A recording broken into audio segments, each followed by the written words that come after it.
Alright, hello everybody. We are here with a actual Little Cup and Middle Cup tournament, which is I think it's the first one that we've had where they're kind of combined. It's also probably the first one where it's actually most of them are somewhat viable. But thanks to someone dumb for hosting this tournament. I'm going to be participating, but it's kind of a low stress tournament, so I'm also just going to stream it as well since nobody else was available. And also it's more fun to interact with you guys anyways. I haven't really played Temtem at all in the last week except for making my team, which I'm not going to reveal quite yet. But I definitely threw some more interesting picks on there. Not all interesting picks, but you know, a little bit more than just like your typical Orphill, and Venks isn't banned, so Venks and stuff. So yeah, it should be a lot of fun. It's just going to be a for fun tournament. We don't have like the best turnout ever, but it's something and it's kind of nice regardless. So for the first time in a while, I'm actually going to throw the link with a ping for everyone to go and watch, because it's not often you get Temtem content anymore.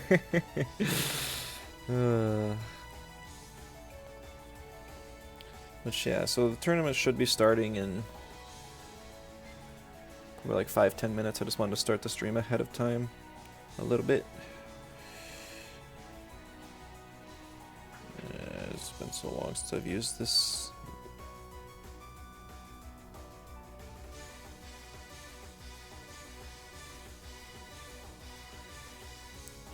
Apparently they updated the app since I last used this, which is not cool. Like, how am I supposed to know what I'm doing? Ah!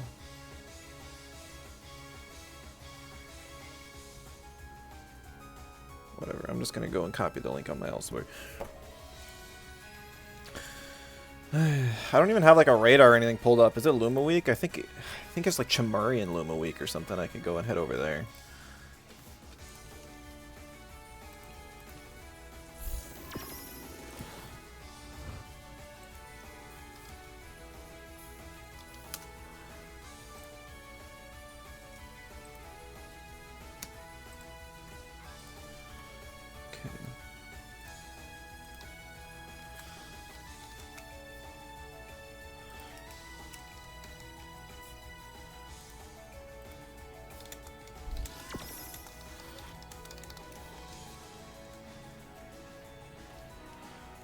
Okay, there we go. Ping done. Sorry for anyone who got pinged again, but sucks. You're already here.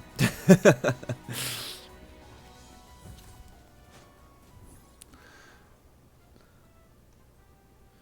me make sure chat's working. Yep, we're good. So stream the tourney? No problem. Thanks for hosting.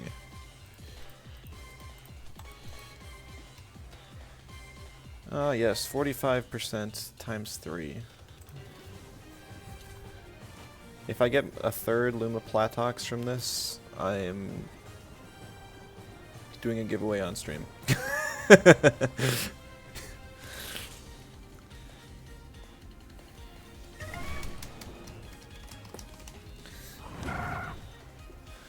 see, we get any more last second signups? I should probably have the Battle 5 pulled up.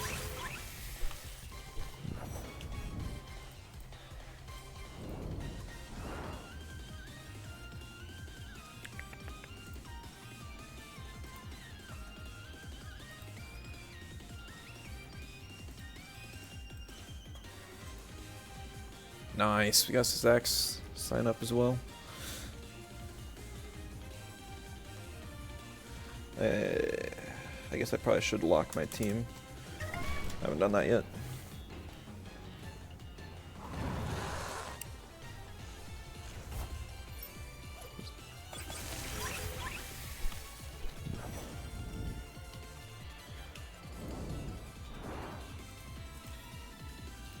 Alright, team reveal. And now we pretend nobody saw that yet. It's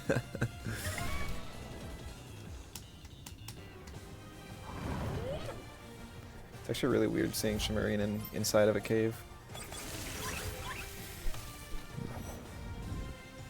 I guess it's like crystal type. Kind of imagine crystals in caves, but it's still kind of goofy. Baby beating time? Yeah, you're right. I'm curious how many middle Tems we're gonna see compared to little ones.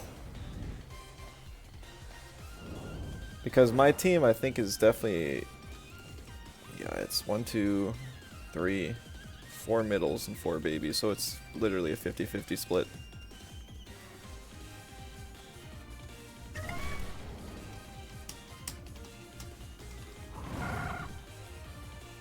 I wanted to get a good mix in there, you know, like... I haven't even tried out New Resilient yet. I actually found out, funny enough, that...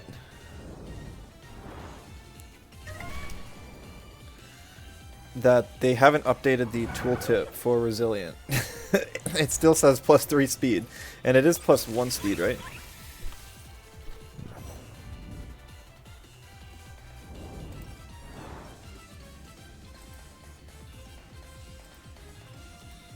Isn't it +2? Is it +2? I don't know. I thought it was +1. I thought they over-nerfed it as they put it on the middle Tems. If it's +2, then I'm going to be zooming a little bit more than I planned.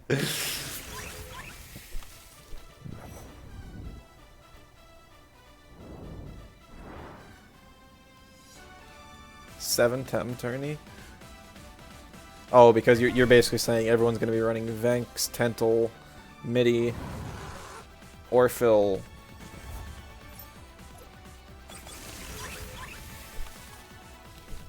Honestly, I don't know what else. Probably Platox.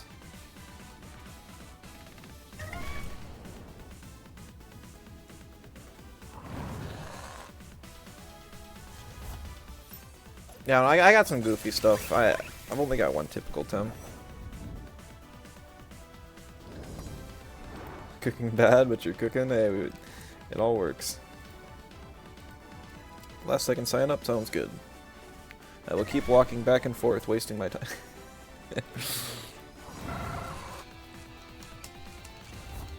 Just sorted the wiki by base stats. Yep, I did the same thing here. Brockwork. Oh shoot! How did I didn't think of Brockwork. It's like the perfect counter to. Well, I guess I would assume that most Orphils are going to be running Narco, just for the Brockworks. But for some reason, my brain didn't even register that Orphil can't really touch Brockwork. It's actually such a funny counter.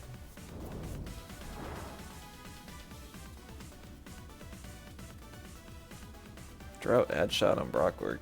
Can't do anything. I mean, it's like the toxic counter. I mean, that's what it does. That's about it, though. Its damage is low, its speed is low, its health is... Or it's like, its bulk is decent. But it doesn't matter if you're not having any sort of presence on the field. I tried it during my, like, middle and little Tem weeks. And it felt okay. That was before it got Hook Kick. I think I had it mixed with Soul Shout and Frond Whip that way. I had a turn 1 at least as well. And I mean, it was nice. It definitely caught a lot of people off guard. That was back in metas when Toxics were all over the place. You'd see stuff like Nidrasil and, I mean, Platamus is still relatively common. Garunder. I think Goulder might have even been, you know, just whatever, like your typical senior plat Toxic cores. It was good against those. Okay, now just play a wind. Yeah, I mean, but there's a reason it's a meme. Also, I've seen plenty of Toxics beat wins anyways. I was looking for a win to put on my team for this tournament, and I'm just like... So you basically have Zephyruff. That's really all you got. I mean, you could run 2i, but 2i, like, its moveset is really nice, but its stats suck, and it really doesn't have a trait. And Chubby's offensive stats are nothing. They're 0. Kaku and Swally aren't wind at this point, although they do have wind moves. Same as Hidati, though, at that point. What other wind types? Genki? Genki didn't get the HP and defense buff that Kazuma did.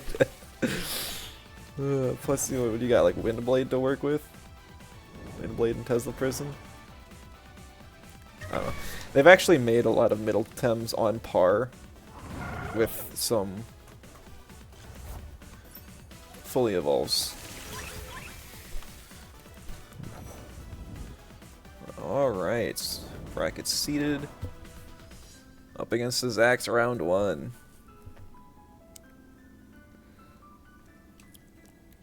Alright, good luck, have fun. Oh yeah.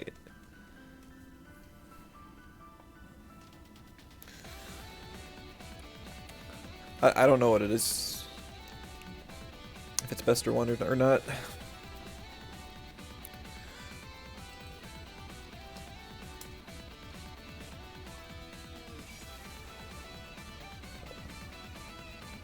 Gonna have to wait for. I mean, I can check the rules quick, but. Rules. It's not mentioned, so. Yeah, what you got, someone? Is it best of one or not?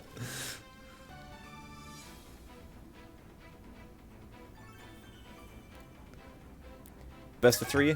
Okay, good to know. Good luck, have fun. He may already be gone. Anyway, so now we'll kind of talk about the team a little bit. So he's got a lot of middles. And then Orphill and Hoglet. So he's not pulling his punches at all. My team's biggest type weakness is Earth and Melee, of which he really doesn't have any. But I think that Sparzy is looking a little tough.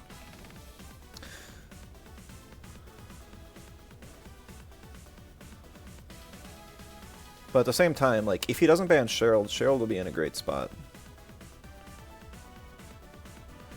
I think I might actually ban the Platox here, just because I don't know if it's holding Schween's Horn or not. And the lead I want to go for is Shelled Vulor. That's why they're the first 2 slots on my team. Because I can actually side hook to get the +2 attack and give myself Providence. It's such a stupid strategy, but it's kind of goofy. And then the Vulor has Resilient with Talisman. Cheryl has like Sweatband just so it stays on the field a while. Alright, so he's surely gonna pick Venks now because he just banned Midi and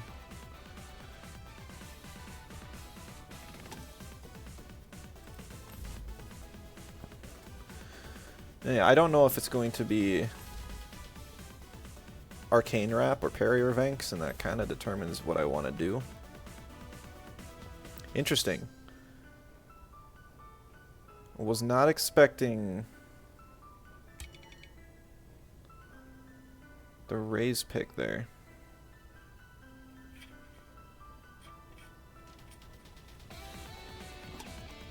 I think I'm actually just going to pick Hoglet. Because what I want to do is just burn the Venks. I don't know what item it's holding. I'm hoping it's not running Pan Sunscreen for some reason, or Camo. But I have a lot of burn options on the team. Because I've got Embers on the Vulor, I've got Plasma Beam on the Hoglip, and I've got Taser on the Sparzy.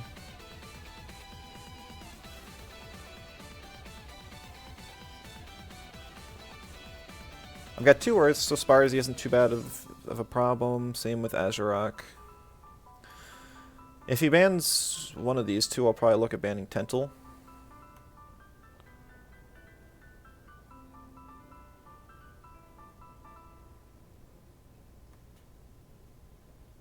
But I've got options for Hoglip. I don't know what item it's holding. It could be Straw Shield, and then it would be a little sad. Okay, yeah, I think we're just gonna go with the Tental ban.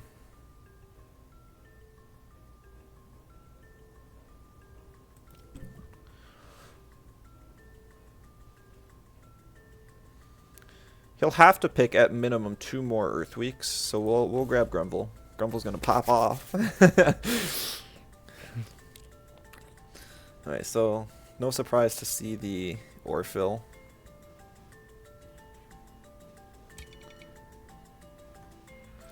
And I'll pick these 2.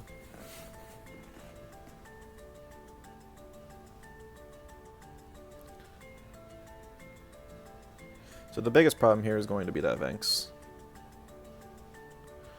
I don't remember what's... I may have forgot to TV my Hoglip, honestly.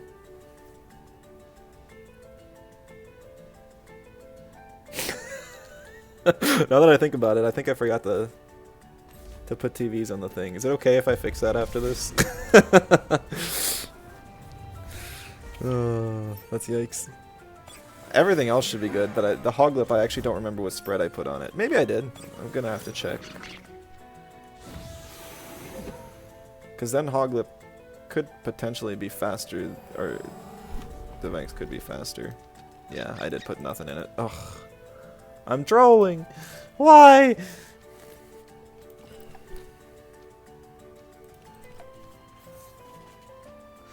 Yeah, because of that speed drop and the no TVs, now the Venks is actually going to be an issue. He's got morale boosting whip, which is kind of interesting.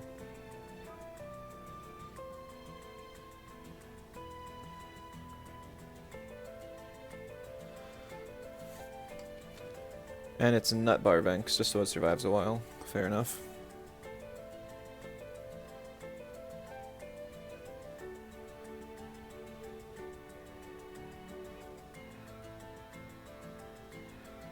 The Vulor's not really in danger here at all. Swaps out the Rise, that makes sense. Orphill, that's kind of interesting actually.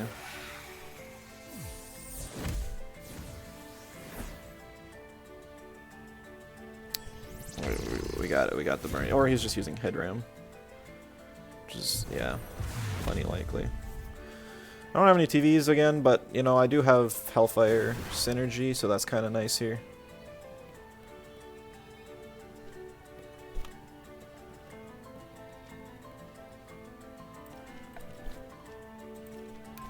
Rip stamina.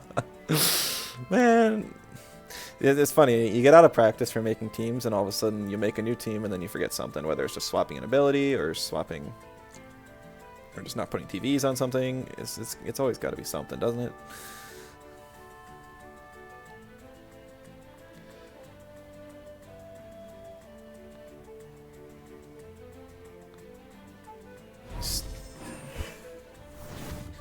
Yeah, see, that's so bad. If I had TVs, there's no way he would have outsped me. Like, not even a chance.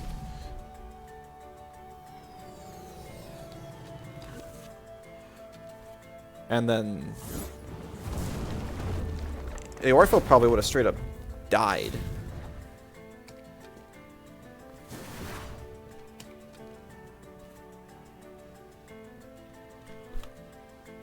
Vulor still has some use.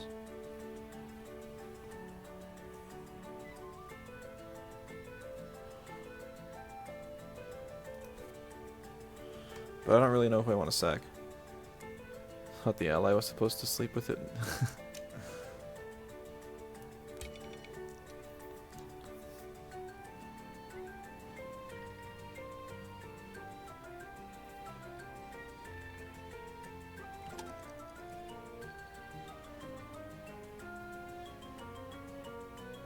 Oh, you're using a Towley. Yeah, no, they changed that as soon as they were like, oh yeah, we're killing the trait.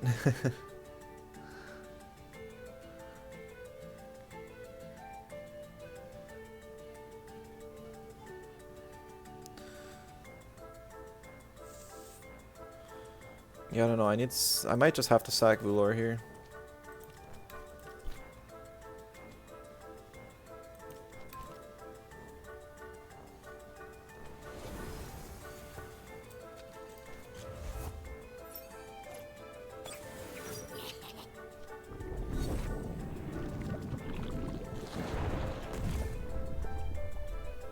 Now we'll get to see how much the speed boost is. It is 2. Okay, so that's not as bad. I thought it was just 1.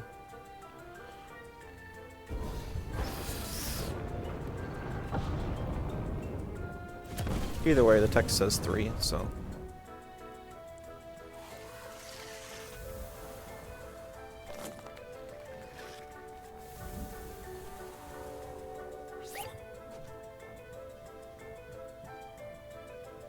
Now Grumble gets to pop off. Let's go. Who needs TVs on the Hoglip anyways? Maybe I just probably won't pick it for the rest of the series, and I'll fix it afterwards. Just because I feel like that would be allowed to actually put TVs on something. But I won't change it for this series, because then that would be kind of unfair, because he's getting info like that his Orphil's faster.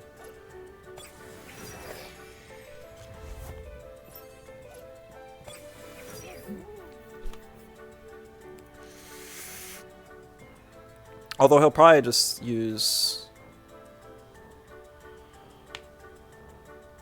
Hasty Lunge on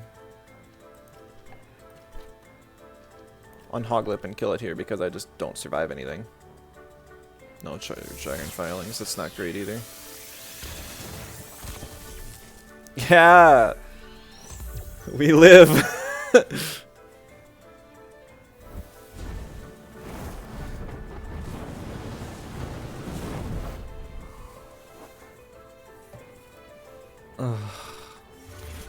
I'm actually faster than the Vanks here, that's pretty interesting. What did it use? I just used Head Ram, okay.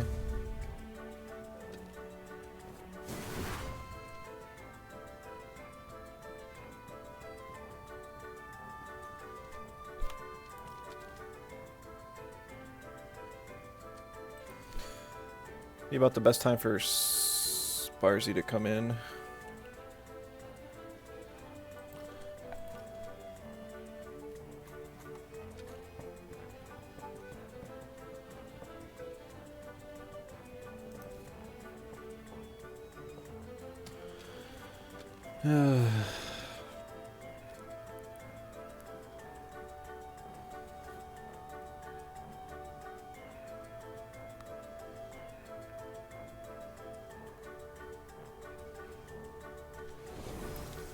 Yeah, I doubt I'm gonna get a Hellfire off, but you never know.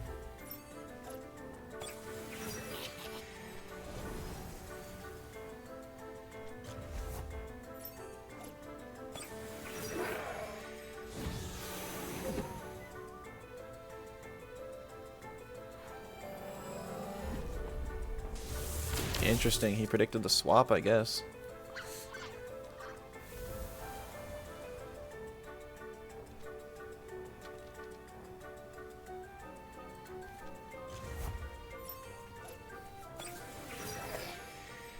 I don't know how fast this Sparzy is either. But basically at this point, if I kill Sparzy, I'm in really, really good shape. I'm actually going to do a Rage here.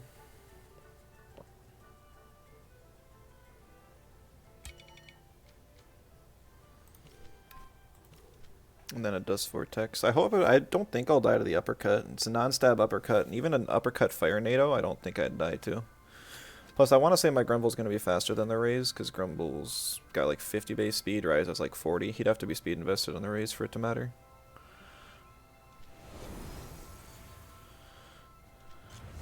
Hoglip coming in. Charged Iron Filings. See, the thing is, now, Platox is able to sweep everything. Kill Raise, Hoglip, and Venks just fine. And Sparzy's still alive and well.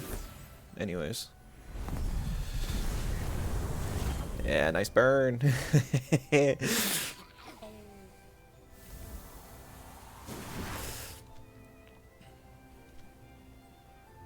Problem is, my Sparzy does have -1 speed, or it's gonna have -2 speed now.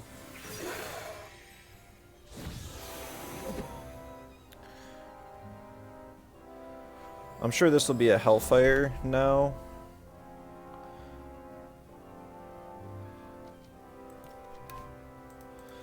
It'll outspeed me for sure, so I'm just gonna go for the Sparkling Bullet.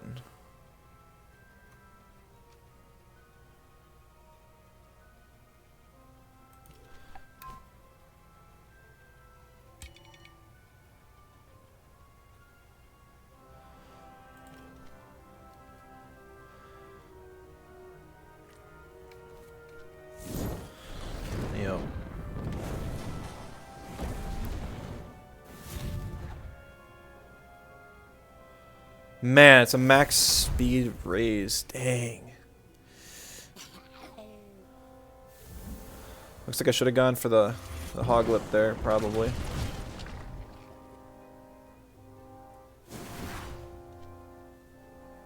Because my Sparzy has a ton of speed, so -2, it still should have outsped, I'd imagine, there.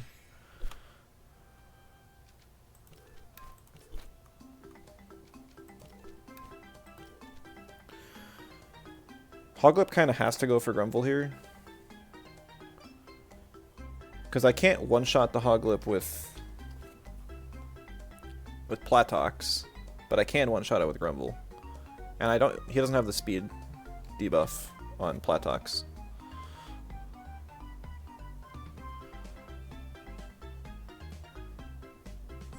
Yep.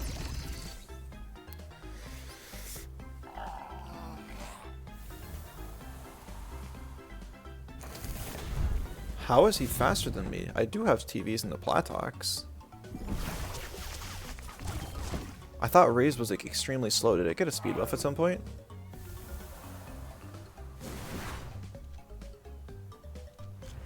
Or no, that's right, I did make a really slow and bulky Platox. I'm just forgetting all my spreads.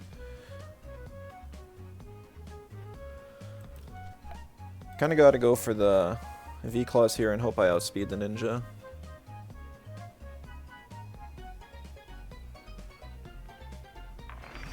Interesting Zen med. But I am faster. Good, good, good, good.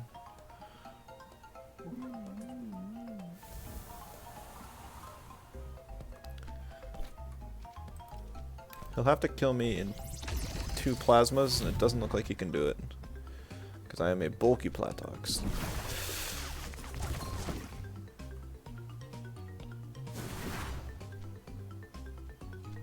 He would have to generify now, which he does not do.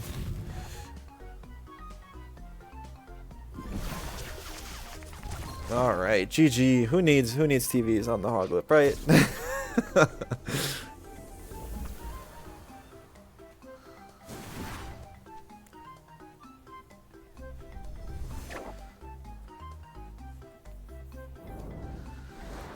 Alright, now we wait for him to send.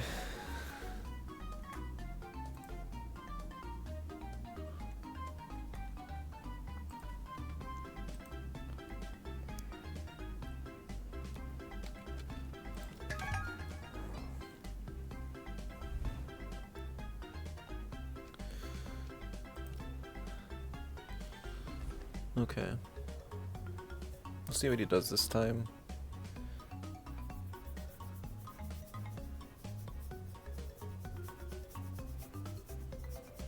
So he's got 3 things to actually hit mentals, so I just the midi ban was a bit surprising.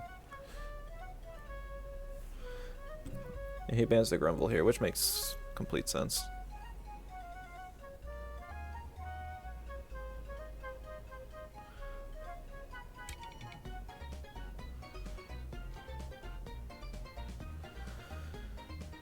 I'm gonna ban the Platox again, just because I really don't have a whole lot against it. Basically got Sparzy. I want Vulor for sure,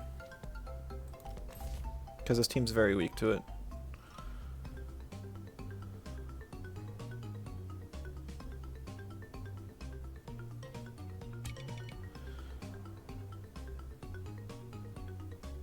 And then he'll probably want to pick either...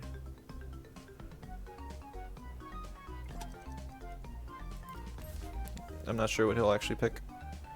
Beast King, hello, how's it going?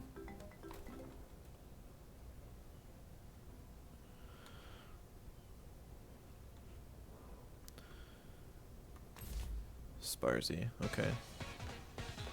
Synergy Sparkling Bullet, gotcha, that makes sense. Yeah, I'm doing great, yeah. Just playing a little tournament here. You play Temtem? Or you just kind of like checking it out? Maybe you're going through the story? Or just debating on getting it? If you got any questions, I could help you.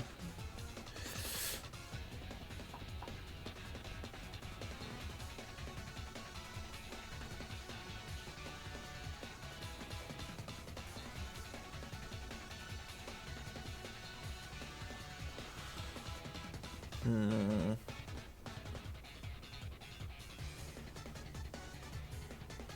Shoot, I don't know. I'm actually going to ban the Raze just because it's actually kind of fast and a bit of an issue. Too much looking to get a PvP is unfortunately pretty dead. Yeah, as much as I hate to say it, the most the PvP scene sees nowadays is tournaments like this. But I mean, we are getting a patch in like a week or two, and that should make queues pretty popular again for at least like a week or two. So right when the season changes would be the best time to try and get into it, but even then I can't like super recommend it just because the game's seen better days. Loving the game? Good. Glad to hear it. Yeah, the game is just incredible, and the battle system is the best I've like ever seen.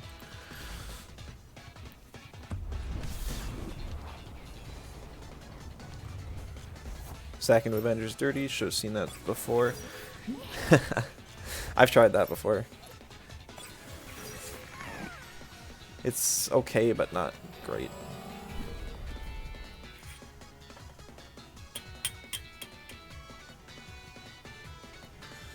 So Vul doesn't have as much use now than before. I'm actually gonna swap in Bigu because Bigu's just kind of bleh in this matchup.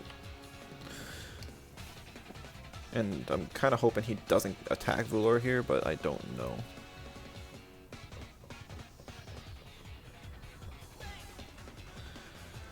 Since I started playing, I played quite a lot since then.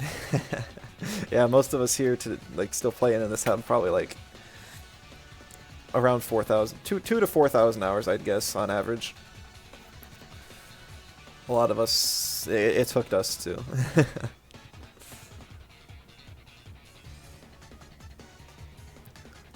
Yep, this is a special tournament where we're only allowed to play with the non-fully evolved. It's a little different because every other tournament's like, oh yeah, you're gonna just see the same fully evolved stuff. It's fun to mix it up.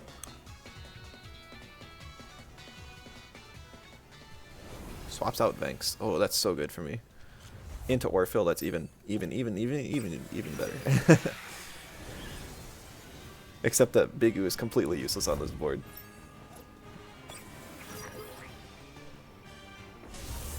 Perfect.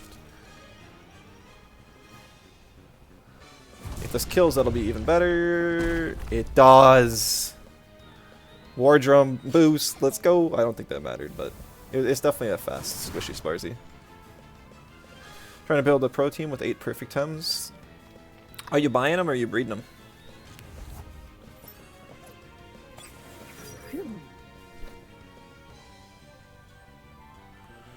Let's see.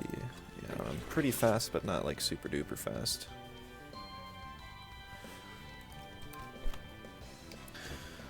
Bigu could be alright against Tentalazarok, so I think I'm gonna hold on to it for, well, I don't really have anything else to take hits though. I actually really want Midi back on this board.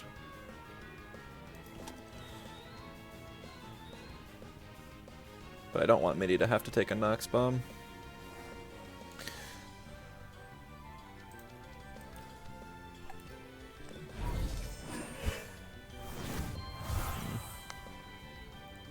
That's fair enough.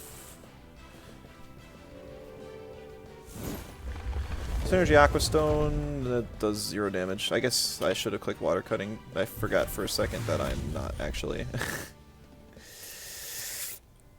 a water type. Probably buying was Farming Pants on the last week's free time, Coition, Postal Service stuff. Alright, well, just make sure that you check to make sure they have all their egg moves as well, because egg moves are very important.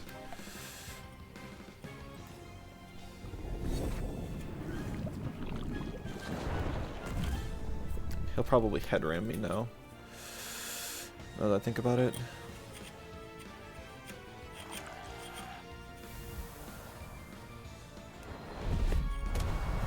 Well, he does go for the Savage. Wow, that did a lot of damage. Dang, I should have gone for the Meteorite.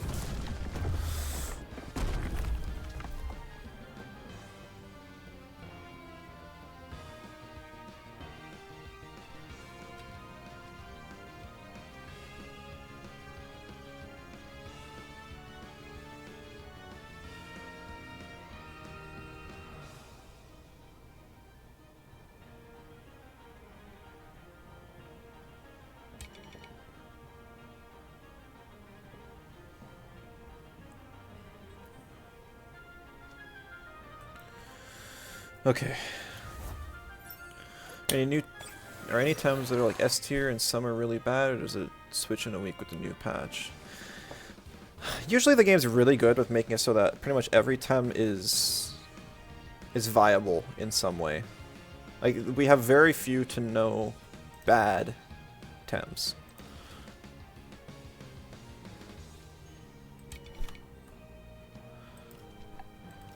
But at the same time, there are some that rise above the rest. But I can't tell you those. It won't help. No, seriously. Because those will be swapping in a week, yes. Shelter. So he might not even have ninja, actually.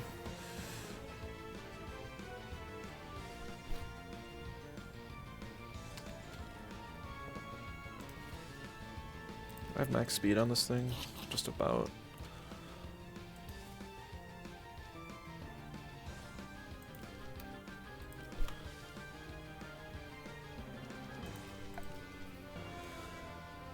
So you should maybe wait until the new patch before you buy tems. That's what I'd say, yeah. Because we really don't know what's all going to change. It's probably the biggest... It's the patch that'll have changed things up the most, and probably ever.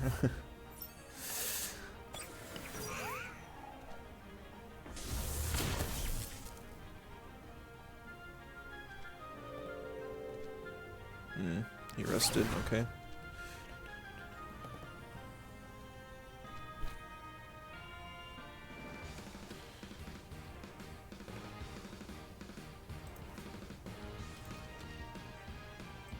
Maybe about the best time for Vular to come back in.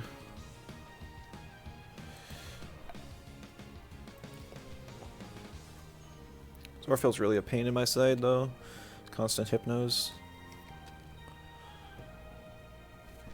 I really wish I had Hoglip. That wasn't useless.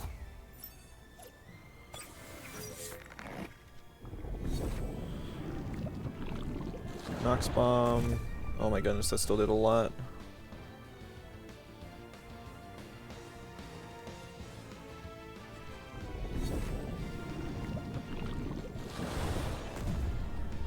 I don't know if V-Claws is going to be enough to finish that off. Sharpening? Okay.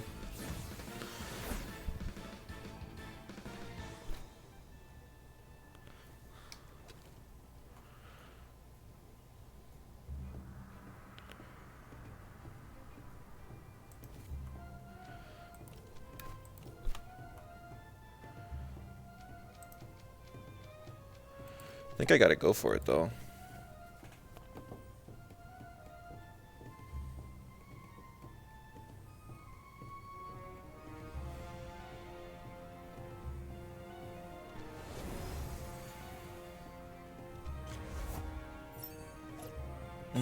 Smart. He actually has sped. Interesting. Okay, that brings me into resilient range. Talisman so I don't die.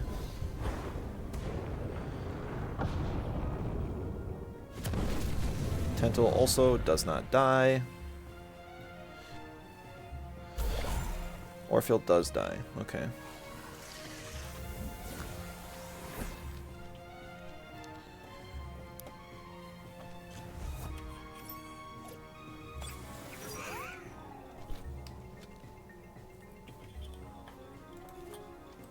This is going to be the time where I just sack Sparzy. And hope that Nox Bomb kills Tental.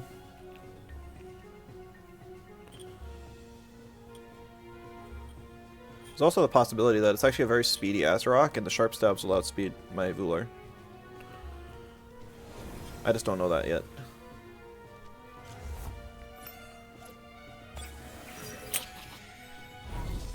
No, no. Him and his max speed Hypnos, they're driving me nuts. Mineral Hail. Yikes. Good play.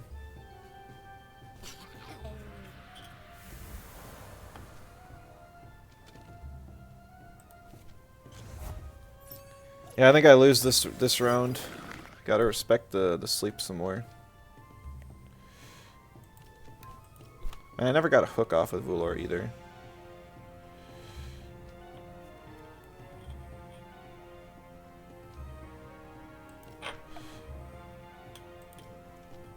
Yeah, he does have Emanip. I was really surprised he didn't use Emanip last turn. But now I'm learning that his entire team is like max speed or just about. Except the Azarok, which is just like max bulk.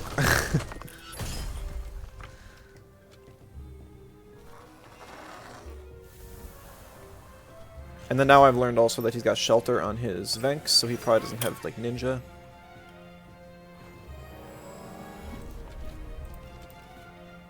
Midi 3 versus 1. Hey, Midi is actually, I've used Midi on real teams before. It's one of the better baby Tems. But he got me there. I'm actually at a real disadvantage in this matchup because I forgot to put TVs on one of my Tems, so it's just awful. It's horrible. And it would be so strong against him too. It's the Hoglip. Because Hoglip hits Azarok, walls, raise, hits these 3 down here as well, and can burn Venks. So it's just very, very bad that I don't have it.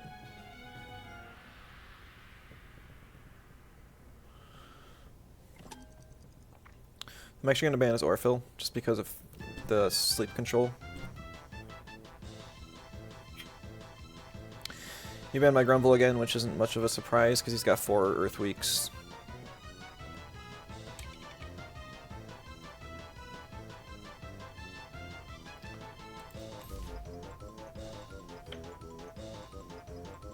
I should have looked at what the Azarok had. I didn't see if it had Slingshot or not. Maybe it didn't even reveal because he didn't click.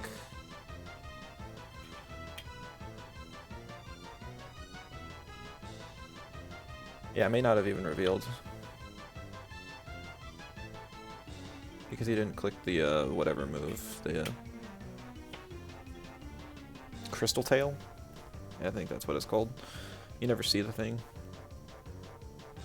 Any tips for team building? Just coverages. And play what you like because everything's kind of fine. I did put out like a team building video on my YouTube quite a while ago. It's a bit old, but most of the information stays true.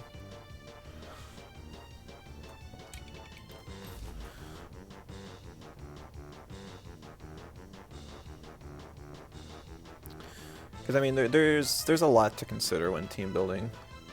If you're just playing for fun, and just kind of you're gonna buy like one pro team, then I'd kind of just choose what you like. Then it's, I mean, if the Tem that you like most is Lawaddle, then it's gonna be a bit tougher for you. I hate to say it.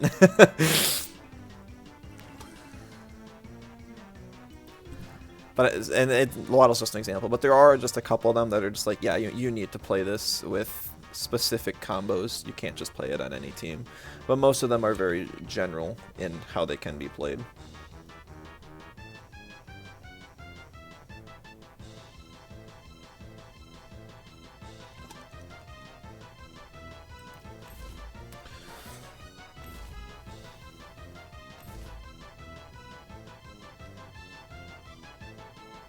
And then we just don't pick Hoglip again. New meta just drops all babies, yeah. Good to see you, Laura. How's it going?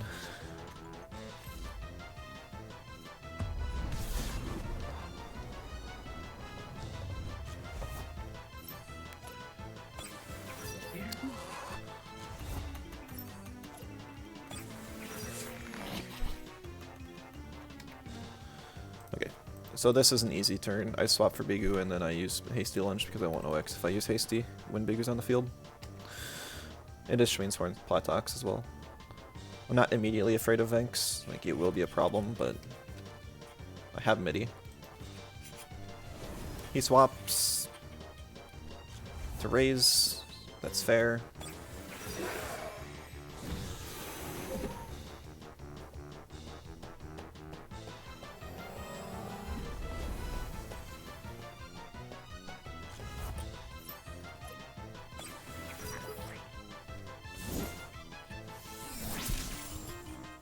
decent damage, but nothing crazy. Headram onto the Sparzy. Okay.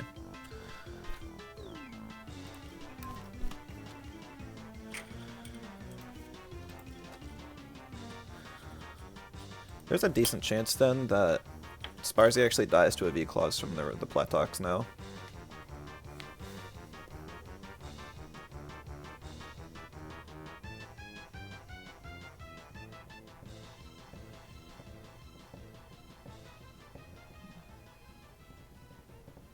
Yeah. Having to play around with without one extra Tem is just so hard. I think I'd have this in the bag if I had a viable Hoglip. Because then his team really is just a ban Platox, kill Sparzy, and win team. I know he just threw it together, but yeah, he didn't look at defensive type matchups. He just slapped some of the strongest Temps together, but yeah, it had some interesting things because otherwise you get walled real easily.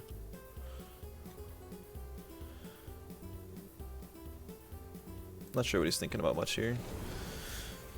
I think it's just going to be a real struggle for me to come back from this one.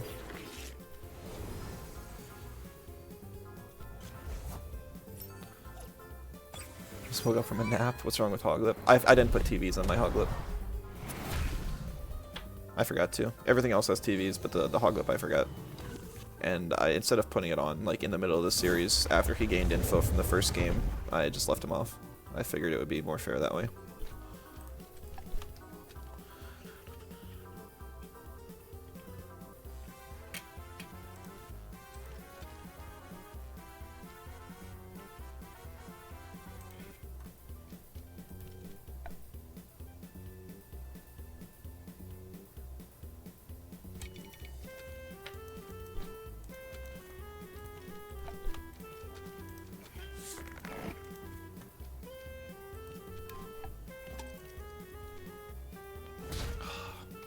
I thought he was going to be faster than me.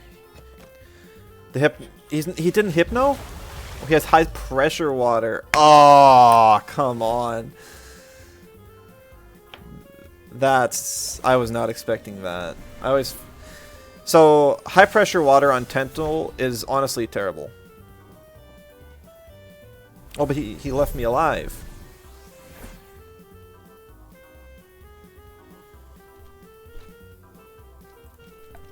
So because what happens is Tental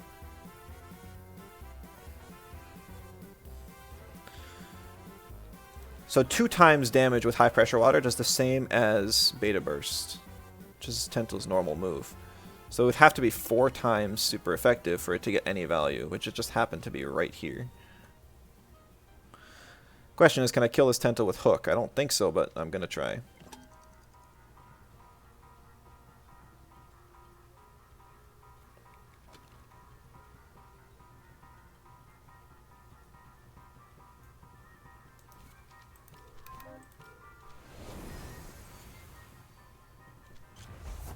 Oh, well, yeah, no, I don't think that's gonna work then. He'll outspeed me, because he's speed invested.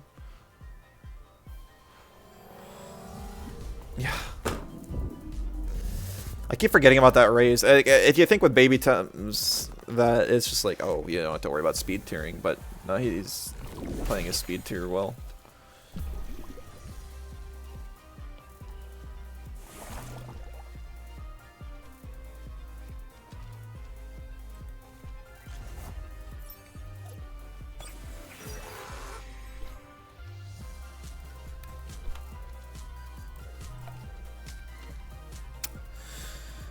I wish the water cutting actually killed the thing. Yeah, he's gonna save it. Bring out the Venks, fair enough. Tental's finally down. His last Hypnoer's gone.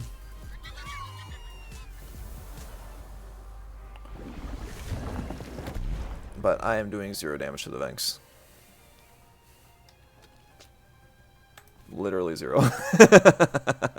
Oh, that's a yikes.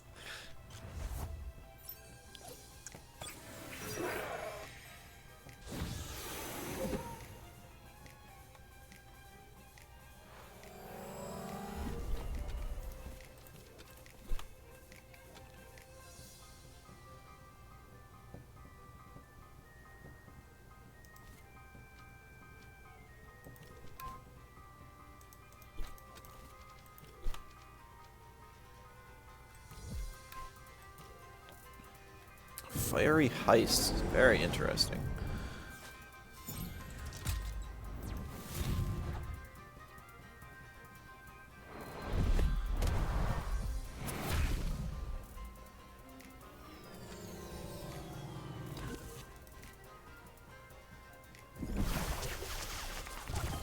Alright.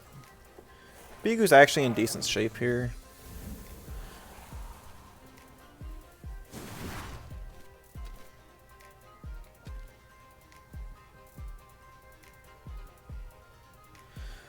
Problem is, it's gonna be a situation right here where Sparzy kills Platox, and if I swap in my own Sparzy, then he still just covers with a Savage Suplex, Sparzy still dies, and I don't have anything to deal with his Platox.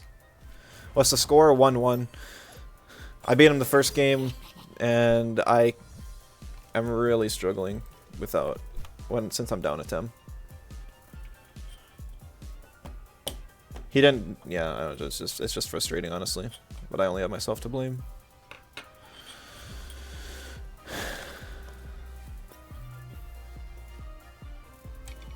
I need to get a 1v1 situation with Venks in the late game. Midi Venks.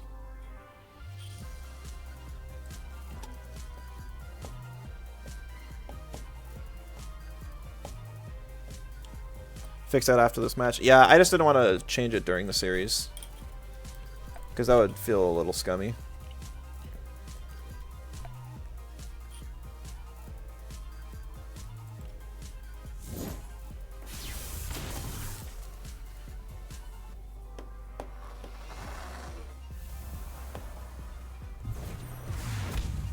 It does so much damage. He must have max attack on the Venks.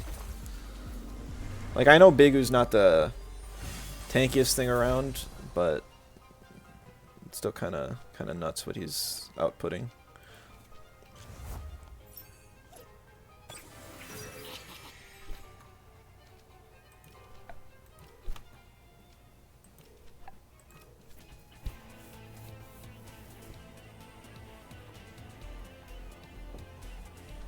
He did swap. Oh, I almost used Hasty.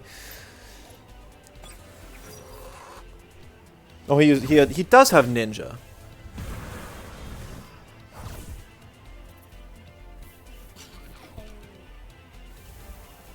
I still might have outsped him, but I did not.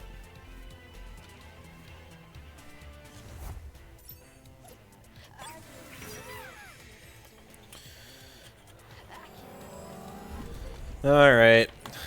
GG. Unfortunate, but...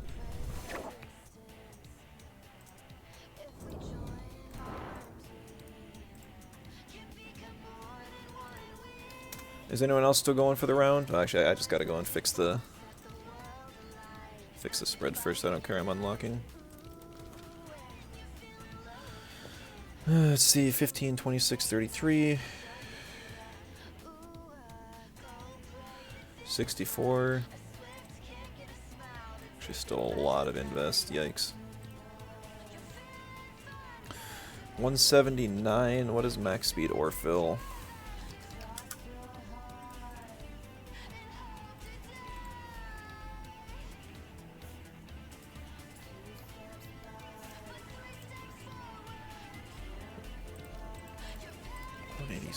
Yeah, so I can't outspeed max speed or fill.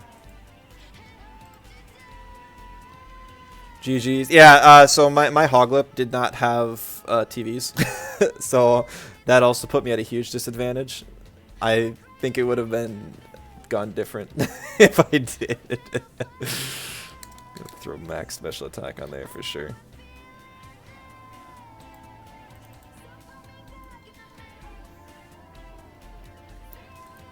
Yeah, you game 1 you lost to a 10 without TVs.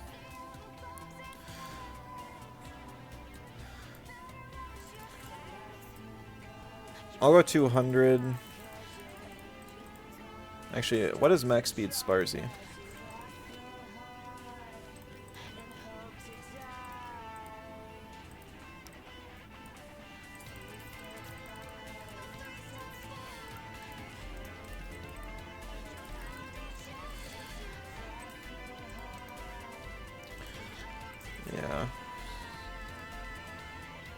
I know there's just not a lot of real breakpoints I can reach with Hoglip. I'd rather just have it a little on the bulkier side.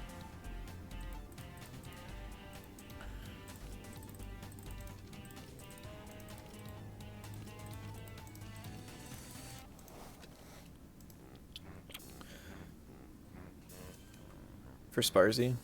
Well, I don't want to change my... The only reason I'm changing the Hoglip TVs is because I literally didn't put them in beforehand. I don't want to change anything else. Yeah, no, I'm not respreading. It's just the Hoglip, which it's the spread I would have landed on anyways.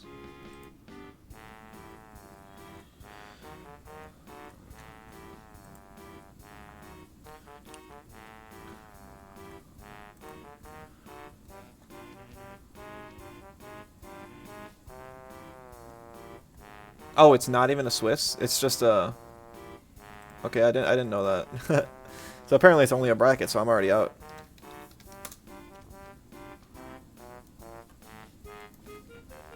Where's Pookie on the team? Yeah, I could have put Pookie, but oh well.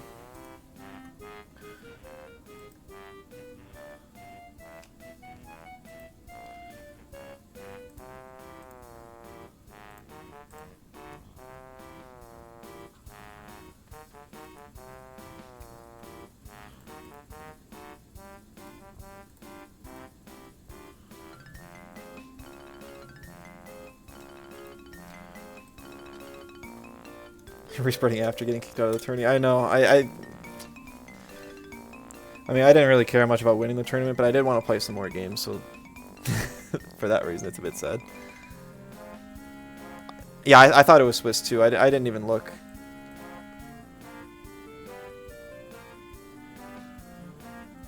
Yeah, I might have to entertain you guys for a while after the stream then. I think we just waiting on...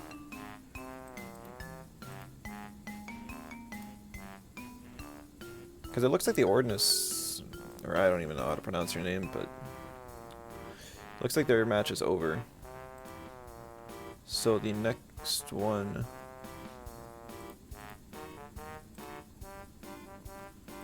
is like the semis, or you two are playing? Okay.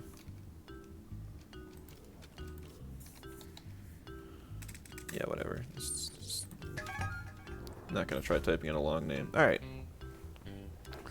See a Minotaur and a Goaty and a Deendra. It's kind of different choices. So that's cool. A lot of the same stuff though. So Minox has Resilient just like Vulor does. It also got Black Hole and Hasty Lunge when it got the trait rework, or the trait added to it. So it's not horrible. I don't think it has Purgation though. But it has a lot of other support moves that are kind of useful on it. Goaty with Rested actually can output more damage on the first 2 turns than Moonflank, but it's also got like 20 base speed, which is the same as Bigu. It's insanely slow for some reason that I couldn't even tell you. It still has priority with like double kick. It has like head ram, or I don't know if it has base jump or not, but it also has goring. Either way, it just does loads of damage in the first 2 turns with Rested. After that, it slows down a little bit, but damage is high. I'm surprised there's no Smazzies. Gone for Raise Yourself. I think, well, like speed advantage. Yeah, I didn't know it was going to be a full speed meta, honestly. I should have put more like slower Tems on there. Having Grumble like was great because it's so good in a like as a slow bulky LC unit. I was not expecting to see so many other I should have expected Platox and Sparzy and I guess Tento to counter the Venks. I didn't know if people were going to run Orphil fast or slow. I was expecting slow because it can actually get value out of its decent defense stat. But yeah, and then Hoglip is also fast. I don't know, like we could have seen a lot of slower teams. We just didn't. Like I almost brought Azarok. I think Azarok would have been good. I think if I ran a slower Vulor, it would have been good. I put like 0 bulk in it. I put a lot of speed because I was thinking that I wanted to tell speed stuff, but yeah, I think slow Vulor just to rack up damage and then just get a flaming meteorite off before it dies would have been really good. And I didn't even get to try out Sherald. I think Sherald Vulor would have been a really fun combo. But Sherald's also another bulky type. I think my team is just, the problem was I was kind of like splitting archetypes. I was like half full speed, or I wasn't even committing to full speed. I was half high speed invest and half no speed invest, and that kind of killed me. Not much healing though. You don't necessarily need healing though. Like, you gotta find the Tyrannac of the LC.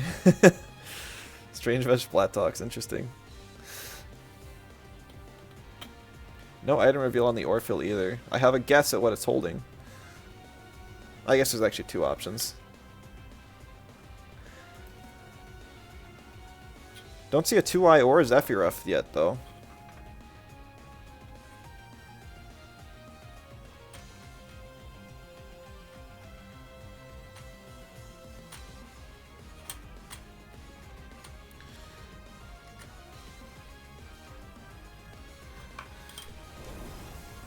More speed wins.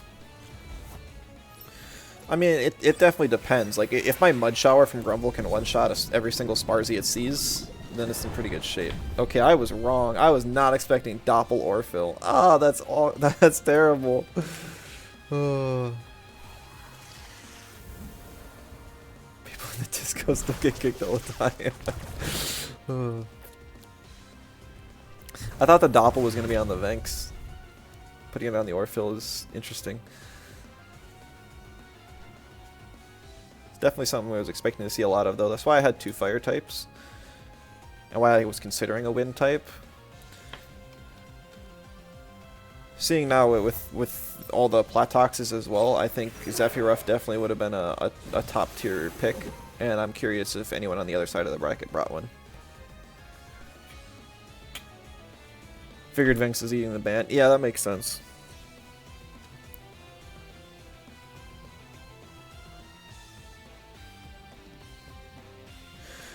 I actually don't even know what kind of moves Zephyruff gets.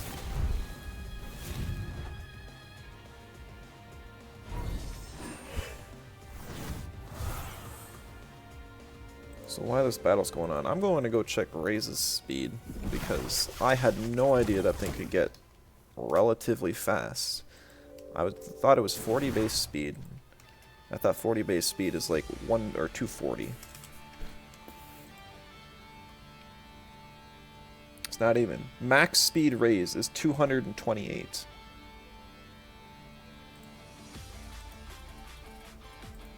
You brought Zephy? Awesome. I'm sure it's... I imagined it did well for you, but... I'm not sure what kind of team you faced either. Looks like you won though. I got banned. Yeah, that makes sense. It's like very strong against some of the main threats. I didn't do like a high level LC middle cup analysis before this tournament. Oh my goodness, the speed control.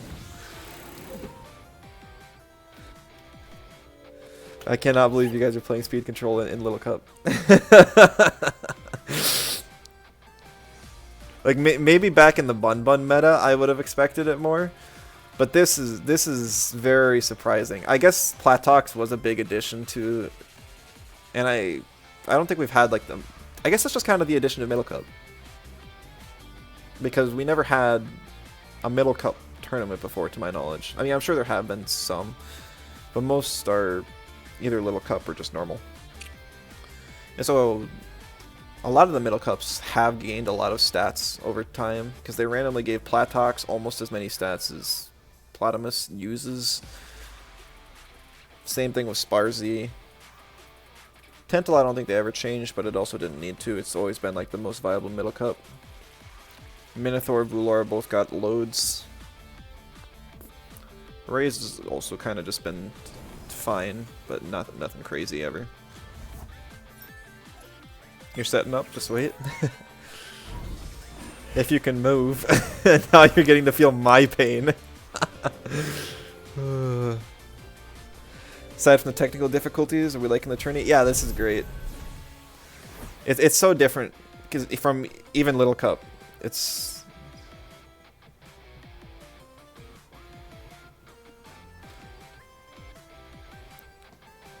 although I still would be curious to see what it would be like without Venks. Because the whole you can't kill Venks, so you're gonna try and target everything else, and then the just shelters in your face strategy is just kind of terrible.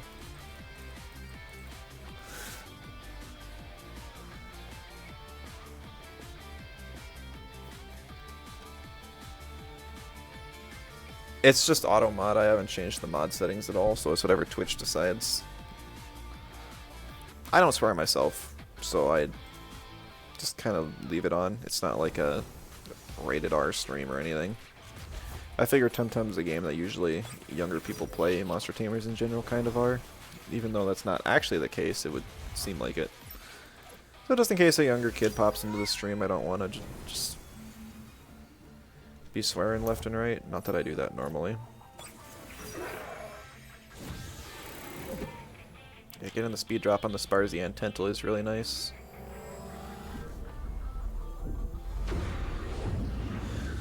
Raise does go down though. For reference, that beta burst would have done the same amount as a high pressure water. But that Avenger proc does bring the Tental speed back up. Or actually, just this Tental speed up +2.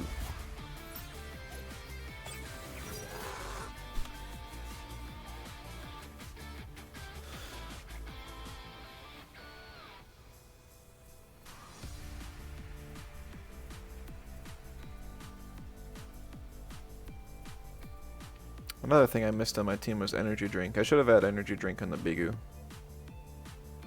That could have been good.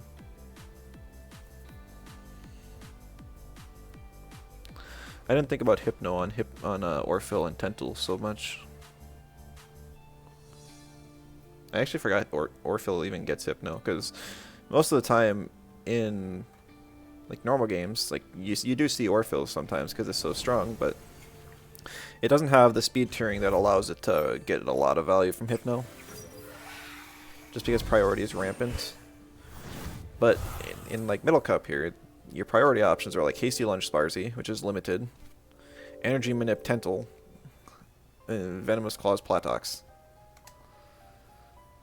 So priority isn't really relevant, and Platox, yeah, Schween's Horn Platox does no damage to Orphil. Hasty Lunge Sparzy does no damage to Orphil. So Orphil Hypno actually pops off here.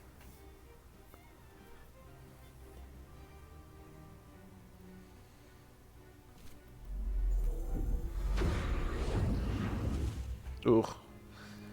Yeah, +2 beta looked like it would have knocked out that Orphil from full.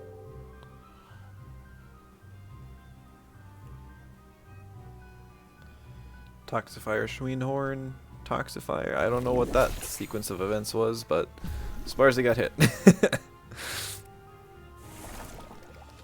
And actually, the fact that the Platox is -2 speed is actually helping out Sazax here to go after the Sparzy. So, rip flood value. Can't even roots. Yeah. This is where we needed the Azrak or the Sherald.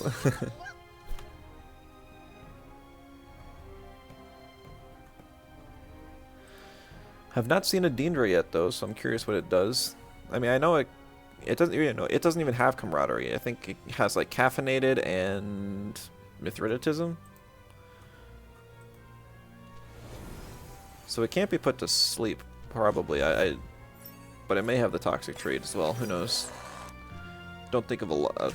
Ooh, it's got roots. It's actually got some decent speed to outspeed the Tental there.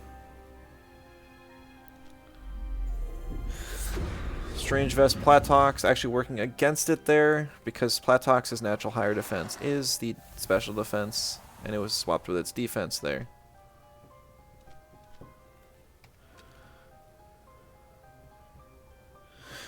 I think Welsh was just buying a little bit of time to try and get that one roots off, maybe a second, to just do something with Sparzy here. But at this point, it's a huge gamble of which slot does Syzax swap.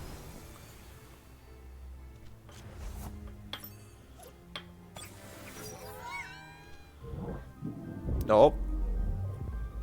Oh, I think Sparzy had to live that.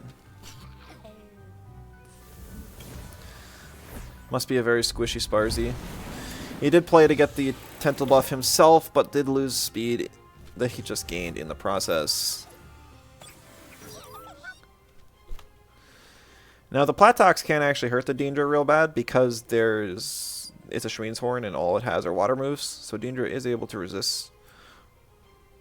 But both Tentles are practically full health and +2 special attack, but Syzax's has the speed advantage. Ooh, that's 75%. Got a Petal Dagger coming out, but that does next to no damage. And it looks like either Syzax's Tentle's a little bit bulkier, or Welsh's has a little bit less special attack invest.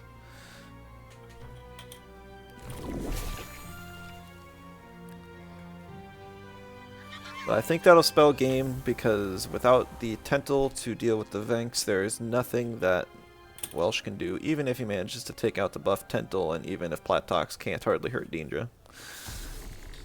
So that was game 1. -8 Venks to come out. I still love that. It was like a Venks it was a Venks versus Nestla that we found out that Strangle Prio was no longer Strangle Prio.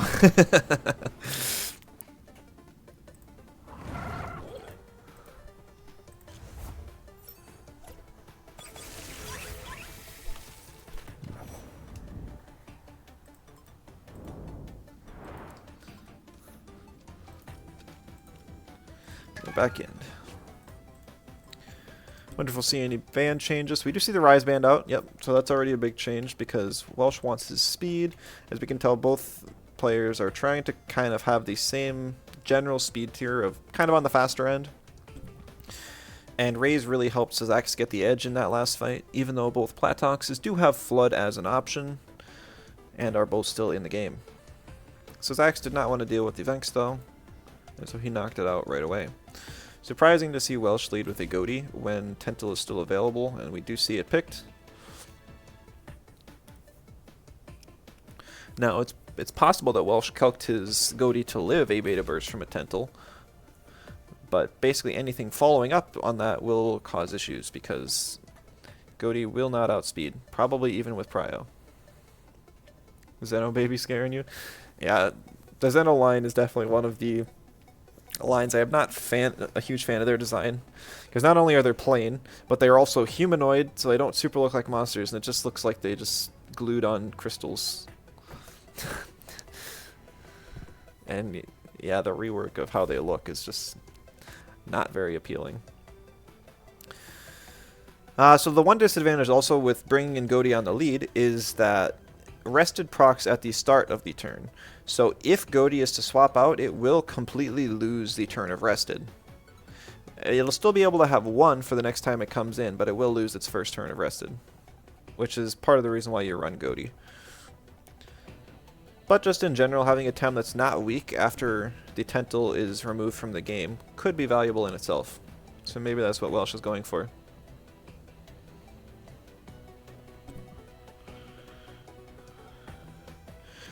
Now we see the Tentle band out, which Welsh responds with a Venks band, because even though Minotaur is able to do mental damage, it's really not that great at it.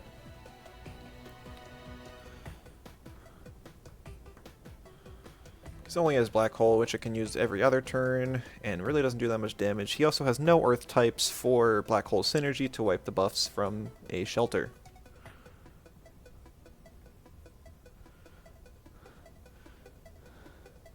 Misclick the duck. Yeah, that's definitely a little bit of a misclick, because it only has water moves. It will not hit or fill. It'll 4 times resist on Orphil, 4 times resist on Platox, 2 times resist on Deendra, and 2 electrics with hasty lunges can smack the Platox. And those electrics will have type advantage for probably the entire time because Platox won't be able to get the floods off, and the raise was banned.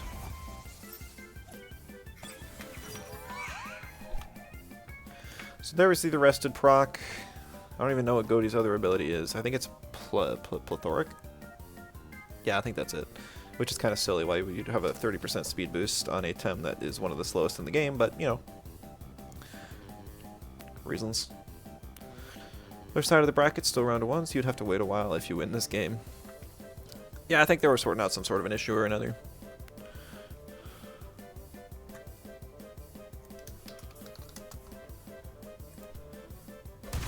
We see the double kick. We see the Goaty stay in. It does decent damage on the Azarok, but Azarok's defense is almost as high as Zenith's. Its natural bulk is pretty insane. Although an extra hit, actually it's kind of funny, the Nox Bomb resisted, did kind of similar damage to the Azarok as the double kick did. Now we see a Crystal Tail come out, does almost half to the Orphil. This is confirmed Slingshot Azarok. Yeah, I mean, Azarok's stats are kind of nuts. It did not need the Zenith treatment.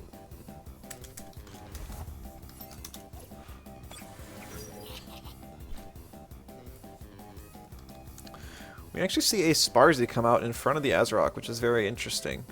Likely a Hypno from the Orphil to put it to sleep, but there is potential priority from the Azarok, depending on how fast the Orphil is, if it can outspeed or not.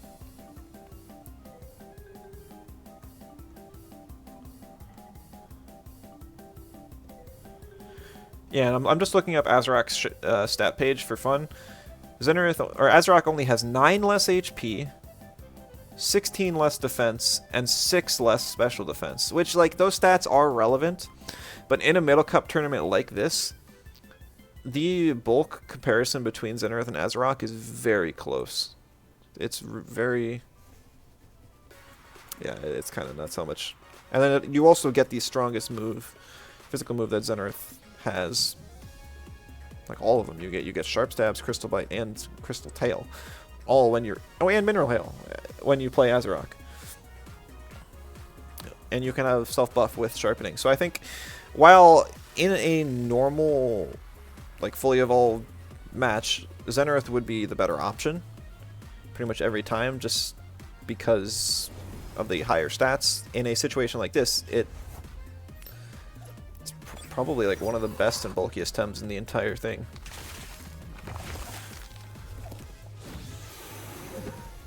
This is Temtem, like it's supposed to be played according to Krima.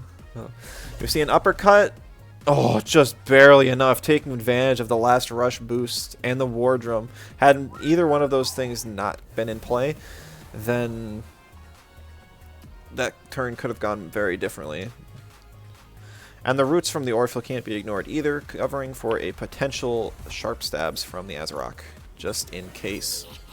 Platox was the one that came in to potentially eat the Hasty Lunge coming from the Sparzy, though, because we saw Syzax was not real happy about bringing it into this game in the first place. I'm not sure why we see Sparzy come in. I guess it's because we learned in the first game that Welsh's Orphil has Doppelbrooch and can one-shot Syzax's Orphil. But at the same end, then the Sparzy can one-shot Platox, Tental, and that was a very greedy rage by Syzax. But it may not even have a melee move to try and chip down the Orphil. I'm not quite sure what the plan there was. But I think that this game is over.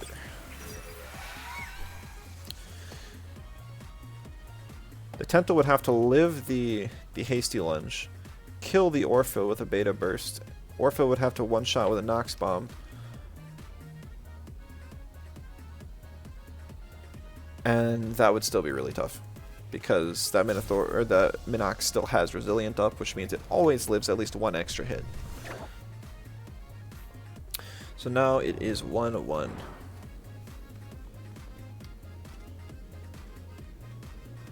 Flash Rush charge with a -2 speed flood. Fair enough.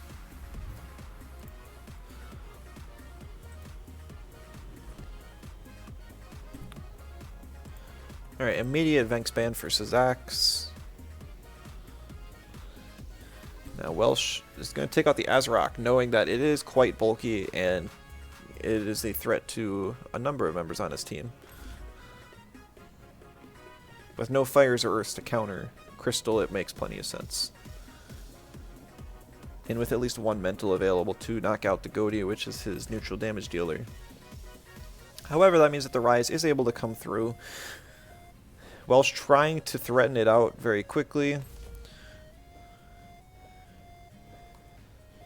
But yeah, this is a very lethal opening from Sazax. We can at least be happy that Raze does not have Quetzaleno to be an offensive threat in this scenario.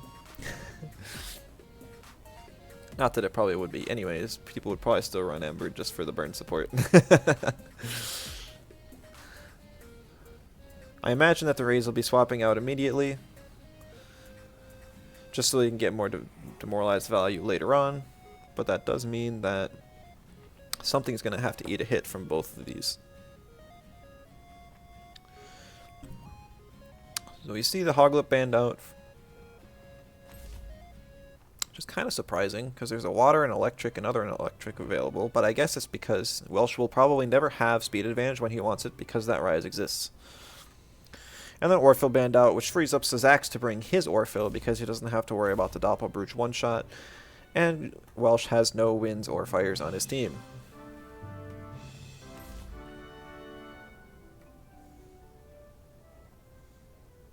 The Daedra picked up again, which we haven't seen since the first game.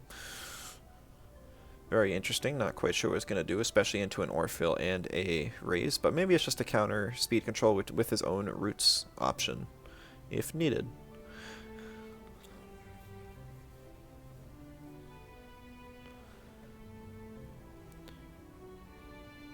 Sazax still kind of just thinking on his last option.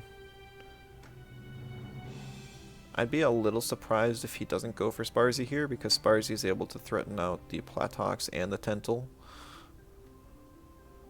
And it's also not immediately weak to Minox, but I guess he's keeping things interesting and he's bringing the Tental.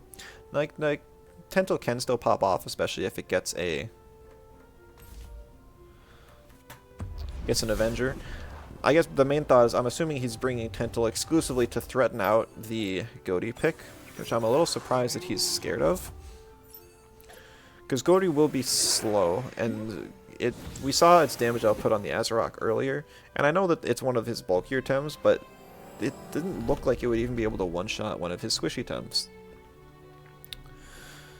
But we see the reminder that the Platox is Strange Vest. Minox does have Talisman. It's the first time we're seeing it, but both are slowed. Since the resilient speed boost doesn't happen until Minox reaches 1 health, it is still pretty darn slow. I'm not sure how much speed invest it has, or bulk either, because, like I said, we have not seen it yet. Good to see something a little different, though. Also, Welsh's Platox is not Schween's Horn, so it can threaten with some toxic moves in the Raze slot. He actually swaps the Platox. And it did swap first, so either that's a very fast Platox, or okay, it must be a very fast Platox.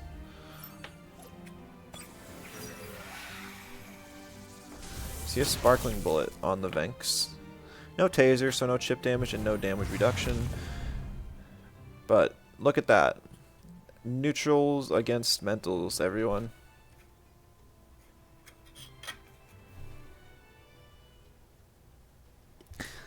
That's... Why did that do 25%? That's so stupid. I would have done half of that Tental's health with just a single normal attack had it not been resisted.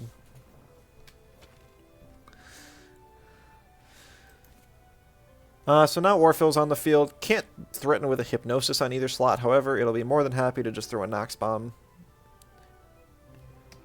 the direction of either of them. Tental may be faster than it, depending on a speed invest, but I'm predicting a Raze to come in.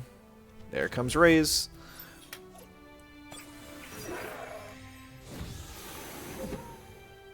that'll probably give speed advantage here to get a Nox Bomb onto the Tental before the Tental can Hypno.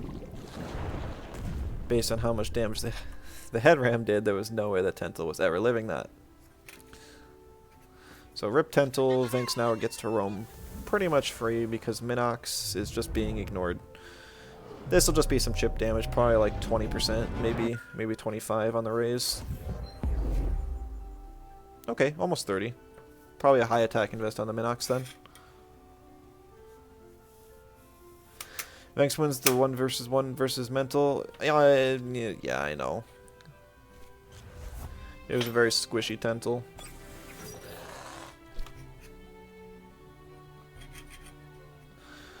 See the Platox come in. Probably to threaten out the raise. So now it's kind of a gamble of does the raise stay in, or if it doesn't, what does he swap to? Because if you use a water move in this situation and Platox swaps in, then it's going to be a 4 times resistance, practically a wasted turn. But at the same time, he could cover with a move from Minox.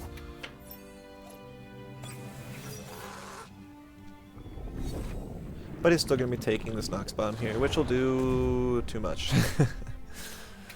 Orphle is such an offensive threat, and with the morale boosting whip stamina, it's just going to stay on the field forever.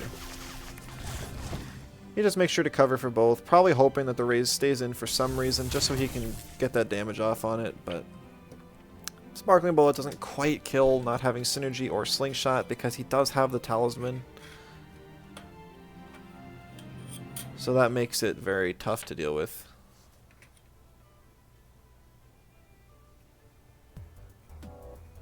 Oh yeah, the Nox Bomb was through the Strange Vest, so it was hitting Platox's higher defense stat. Reyes comes back in just to make sure that the Orpho can outspeed and finish it off before he has to worry about a water move again. Or predicting a potential flood and just making sure that it doesn't get that off either. This Minox is now -3, so even if it gets the Resilient Speed boost, it'll still be in the red.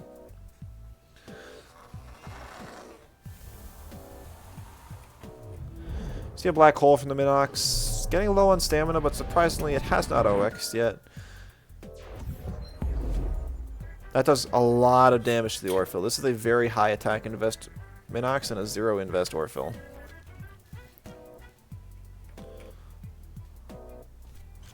But based on the speed and damage output, it was kind of expected. Sparzy does come in, but it's looking pretty tough for Welsh here. He's basically just buying time, trying to figure out a way to kill this Orphle so he can even just play the rest of the game. But with Tental and Platox down, both of those were crucial for taking down Raze and Tental, so it'll be the best comeback of all time if he manages this.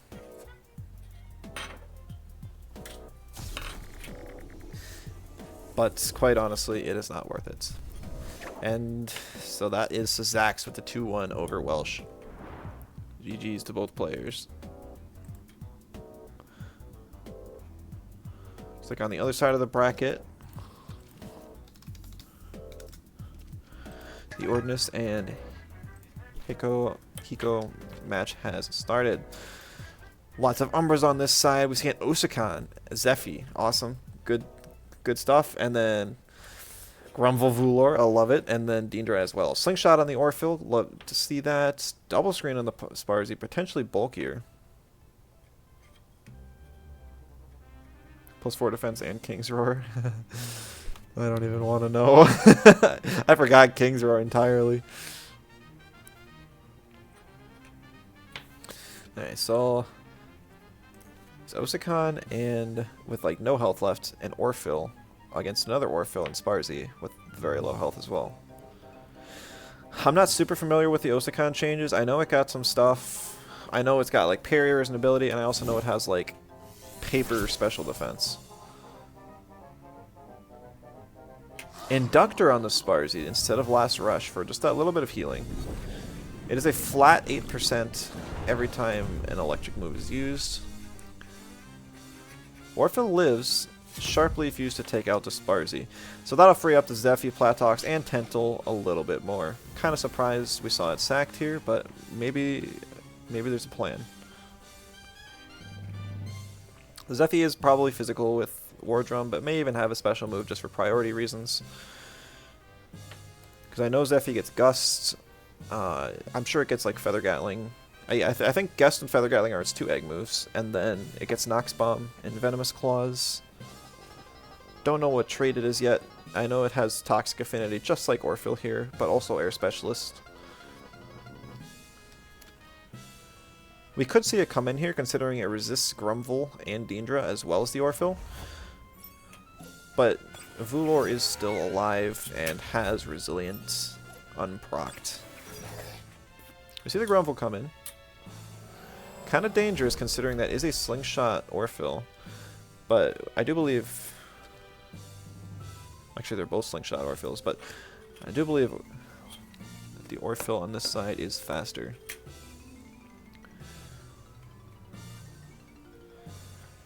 However, at the same time, he's threatening with Tental that if you kill my Orphle, I'm going to get stronger.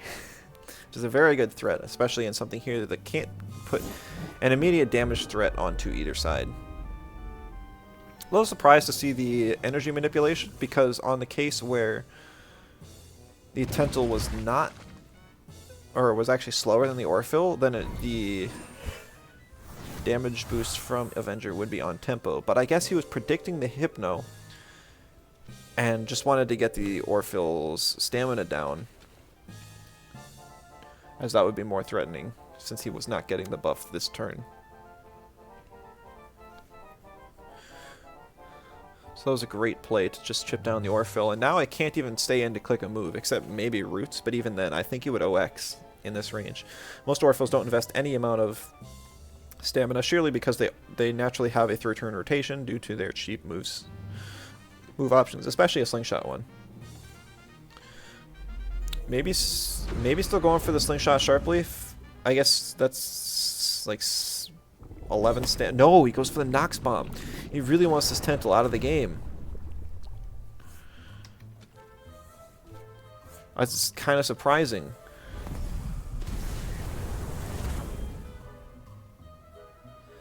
And I'm also surprised. It's actually it is a special Grumble. It must be settling, so it'll probably get a special attack and attack boost here. I do still prefer energy reserves on my Grumble, but you know, running special and not having to worry about diffuse is also, it has its benefits. So even though Hiko has the type advantage with the Zephyroth, he is down in Tems, practically only having 2 left in this situation. He does decide to bring in the Zephy here. But as I said, Grumble is getting stronger. Now the question is, does the Orphle outspeed the Sludge Gift from the Grumble? Because a Sludge Gift will kill Orphle from this range. And I think he needs that Sharpleaf Slingshot onto the Grumble. Which he doesn't get it. And it does take him down. So he does have Platox in the back. If it's Schween's Horn, I think it'll one-shot the Grumble, but if not, I think there'll be a bit of a struggle there. So since we didn't see Air Specialist proc there on the Zephy hit, we do know it is Toxic Affinity. Building Blocks Deendra, I hate Building Blocks, just because it's so useless, but, you know, I respect seeing something different. These are the last 2 Tems that Hiko has, and so it could potentially come down to a stamina game, because most of these baby Tems, middle Tems, do not have a lot of stamina. And that was a really rough turn because neither of the 2 Tems died, which means that he'll have to spend another turn trying to knock him out.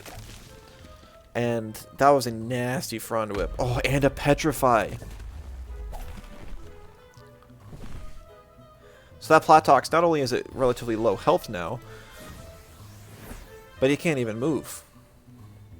But at the same time, the Zephyroth is still alive and well, and he still has a couple Tems in the back. Using Sludge Gift there, likely predicting that the Zephy is going to attack the Grumble in this situation. The Platox lives, just barely. We see a Toxic Plume, and both Tems do go down, so I didn't even know Zephy got Toxic Plume, but that could be crucial. Alright, so now we're in a situation where Zephy is going to need priority in order to kill this Orphle. If it has Gust, that would be great, but I don't think a Venomous Claws will do it. And or maybe it's a slow Orphle, I'm not really sure. And Platox has to hope it's faster than Vulor, but almost every Vulor is going to be running Hook, and Hook will kill from this range. So it's looking like it'll likely be an endgame of Vulor versus Zephyruff, but Vulor getting a +2 attack and still taking at least 2 hits before it goes down because of Resilient is going to probably just devastate this poor Zephyruff. Building blocks value gives you the break for your tombstone. I see the Platox outspeed. Resilient does proc. What does the Zephy choose to do? Does he double in? No hook. It wasn't Embers. Ooh, I am very surprised we didn't see the hook there. A Sharp Leaf just to conserve some stamina. That does decent damage to the Zephy, but the problem is he doesn't have that room to spare. He does go for the Nox Bomb. So maybe avoiding Venomous Claws in favor of Toxic Plume here. So we've seen Nox Bomb, Toxic Plume, and Feather Gatling. I'm very curious what the last move is, but I don't think this is going to be the point to reveal it. Like setting people off for Petal Dagger over Water Cutting Lily. Yeah, it's definitely interesting to see. I don't think it's really going to help him much, but wow. Just barely. If this Orphle clicked Nox Bomb instead of Sharp Leaf that last turn, I think it would have won. Because it would have been able to get 2 Nox Bombs off and still use a third.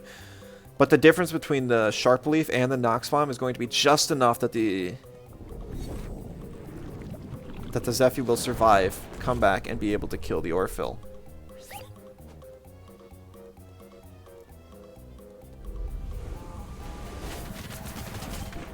GG at the very end. Super curious what movesets these players are running.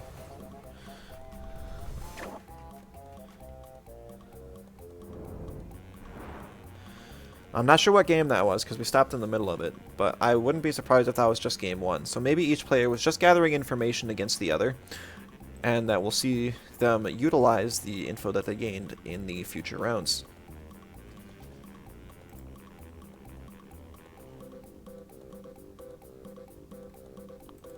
Trying to bait the opponent into resting. That's about the only play that he had at that point.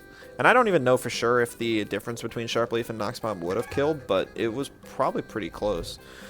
Because Sharp Leaf did what, 20%? I think Sharp Leaf did just about 20%, and Nox Bomb did like 35%.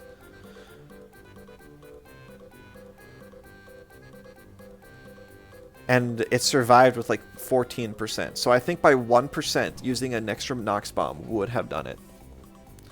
Looks like it was game 1.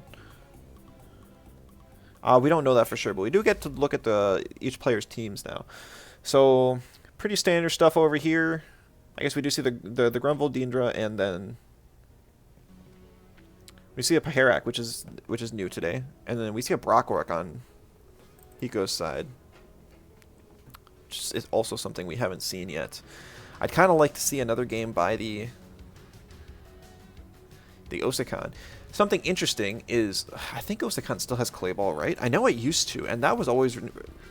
Back when Clayball was on a hold, it was just like, ugh, you're not going to click that. But now that it's 0 hold, it's way more relevant.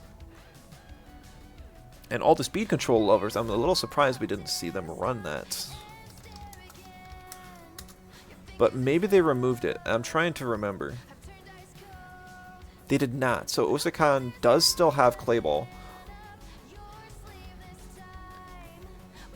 It technically also has Quicksand, but there's just not a good wind partner for it. It also has stuff like Uppercut and Rockfall. So between Uppercut and Clayball, it has really good turn 1 options. Nito Seiho for a stronger melee option. It's even got stuff like Toughen for defense increase and Hook for attack increase. It does have Martial Strike for priority and Jinxed Whisper for sleep control. Orphill 100% inclusion rate. I did not run Orphill, but other than me, yes.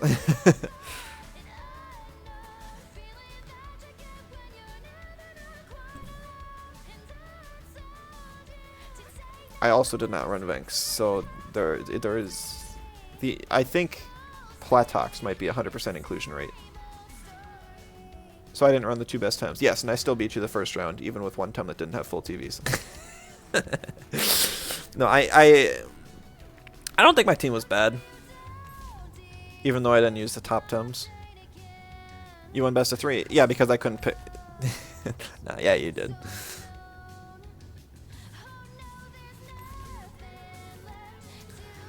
I probably wouldn't change up my team too much if this tournament's run again.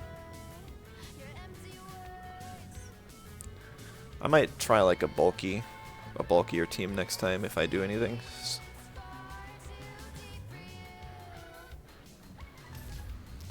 Okay.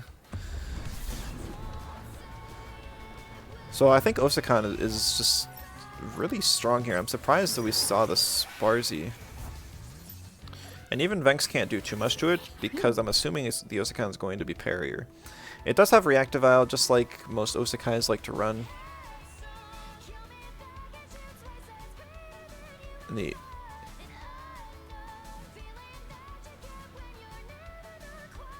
I don't even think you need prizes, honestly.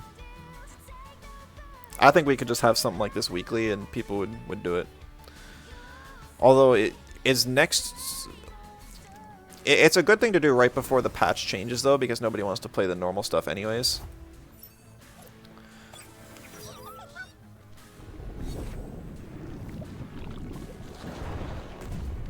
That does a lot of damage. This must be an Arcane Wrap Venks, which it is. It is an Arcane Wrap Venks. We did not see the bait on an Earth move into the Deendra slot, or what was the Sparzy slot. It's definitely a max attack Venks, though. With War Drum into the parry or Osakan. But still hardly taking any damage.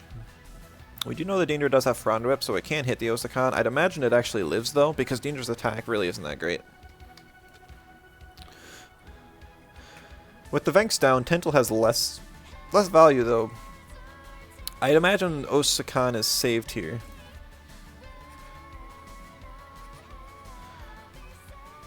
Orphill, however, is not really in danger. I think the initial Nox Bomb did 40% to the Venks, so it could finish it off. And I don't know if the Deendra is spec'd to live or not, but through Mithridatism it might survive. But Nox Bomb is just such high damage that it may just burn through the Deendra anyways. See the Vulor come in, eating a likely predicted Nox Bomb. But we'll see. Maybe we'll see a sacrifice onto the Vulor, increasing its defenses. So that Vulor could become a big threat. However, Brockrock does have hold off of off of Hook Kick if that's what it chose to do. Vulor still taking 12% from that, which isn't good at all, but it is relevant damage considering that it has 0 way to heal. It does not have Talisman, does not have Nut Bar. The only way it could possibly heal is like Deendra using Revitalize on it. I'm surprised to see the Deendra come back in. Oh no, it does have Talisman. Weird, it just doesn't reveal on entry.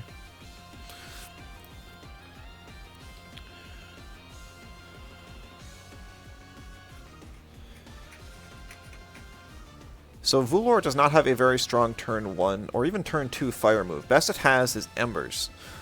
So Orphill's not in immediate danger, but next turn when a potential Flaming Meteorite comes up, it would be in danger. It decides to just stay and do a Sharp Leaf and get some chip damage on the Vulor. We actually see the Vulor use Embers on the Brockwork, which seems a little tankier, considering how well it took that. We see the Hook Kick, still not doing a whole lot of damage to the Vulor, especially because of that burn reducing the damage. Frond Whip, Deendra really was never a threat on this board anyways, so it's just doing a little bit of chip damage to Brockwork. Honestly, similar damage to the Embers. Just kind of sad. Makes me wonder if this Vulor has more bulk invest than attack invest. Maybe some speed as well, it's very hard to tell. I do think this Vulor would really like to half hook though, especially if it's going to be on the field for a few turns, getting damage off. We'll see. Maybe the Orphil's going for the Deendra this time, just knowing. Yeah, it's a very bulky Deendra. It took that extremely well. Petal Dagger just doing some more chip damage on Brockwork, and Ember's probably finishing it off now. Yep.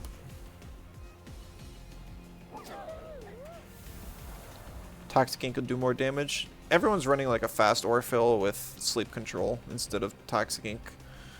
So it's like Nox Bomb, Sharp Leaf, Hypnosis, and I think there was one Roots. I'm not sure, but not a lot of Toxic Ink believers. I love the move still, but yeah.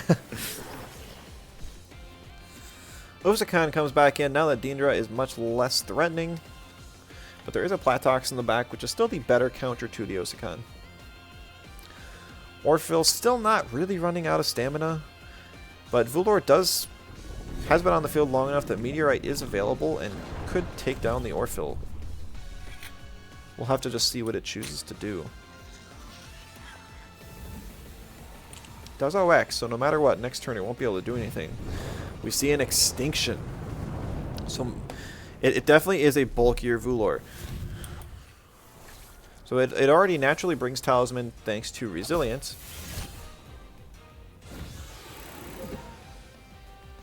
But now it's actually getting a little bit more value. The Nito Seiho coming out from the Osakan though, dropping its defense just by one stage, but it could be relevant to knock it into range of maybe an uppercut next turn.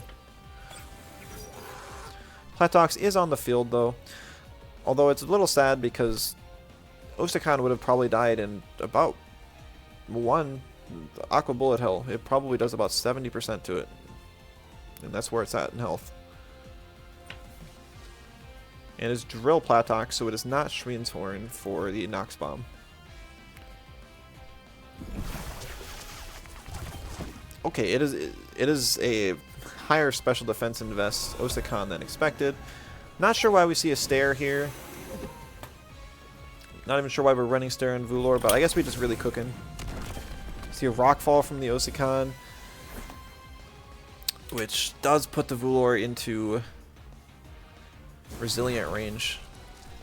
So it is on 1 health. Osakan will go down next turn. This 1 health prevents the Platox from clicking Toxin Shower to any success, and there is still a Minox in the back to smack the Platox.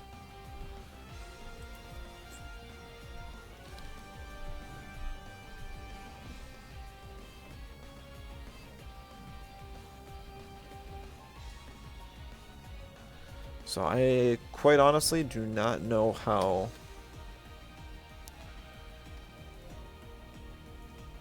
I guess the only potential way that Hiko loses is if this Sparz is able to take down both Tental and Minox. And next turn, both of them will be on the field. So it could be... Oh, switching out here seems very strange because it...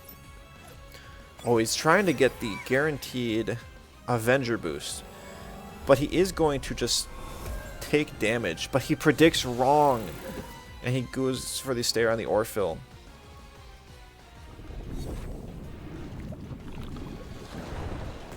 The Vulor is taken out though. However, at the same time, the Avenger boost is picked up by Tental. Some chip damage could be the difference between a Sparkling Bullet or Hasty Lunge killing it or not, depending on how much bulk invest it has.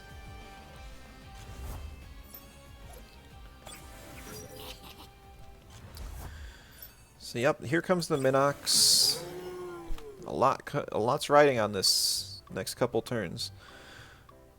If Sparzy Hasty Lunges, it will OX. It does not have Adrenaline Shot. If Platox dies to the Minox Hasty Lunge, which also does not have Adrenaline Shot, then that'll be bad. But if Platox lives and gets like 2 water moves off, that could still be game.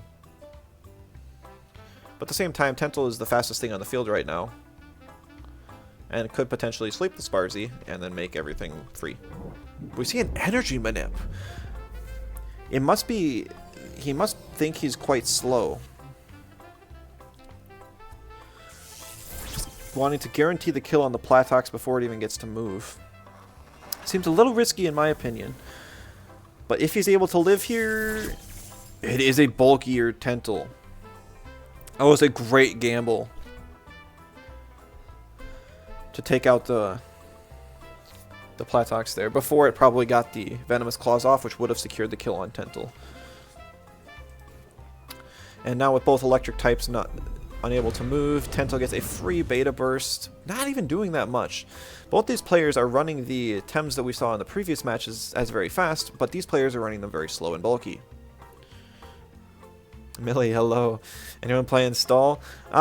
So with resilience changes, which I don't even know if you know what they do, but essentially we saw an Extinction Vulor.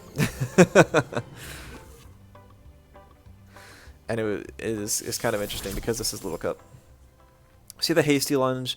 Not quite sure if that was necessary, considering that the Tentel was probably always going to click Energy Manipulation. But this should secure the game.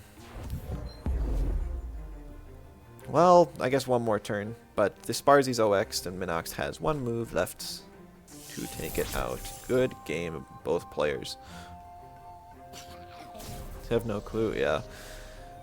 They basically gave it like Pokemon Focus Band, where the first time it gets taken down below 1 health, not even necessarily from full health. The first time it would be taken below 1 health, it instead stays on 1 health and gets doomed for 1 turn. So it's like an extra free hit. But alright, so with that, I think we'll see Hiko move on to the finals against Zax. So I think that was their third one.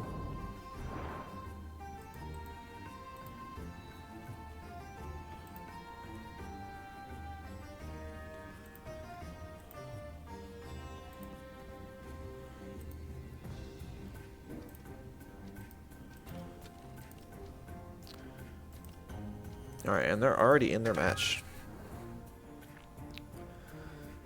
So Zax looks like he's the one who sent. Must have won the coin toss.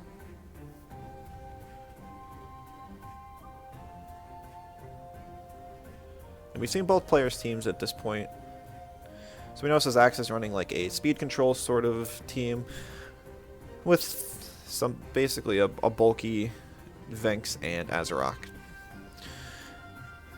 And then we don't know fully what Hiko's running, but it seems like he's got kind of a bulkier team overall. So even stuff like the Platox and the Tentel, which we previously saw as being faster, I think they're on the bulkier side. You don't know the tems? They're all Umbra. It is Minox, Tentel, Platox, Venx, Osukan, Orphil, Zephyruff, Brockwork. You see the Rays picked up right away, guaranteeing that Zax gets speed advantage, although I think he had it anyways. Picks up the Platox just to immediately threaten out the Rays from the board.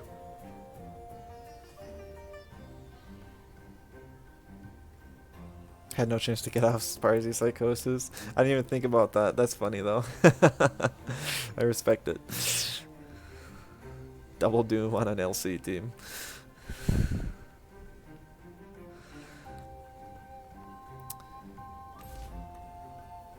So there are 2 Mentals on Hiko's side. However, Zax still picks up the Venx since they aren't immediately on the board. Curious what the ban is going to be for both players here. I'd imagine Zax will ban Tentel. However, I don't know.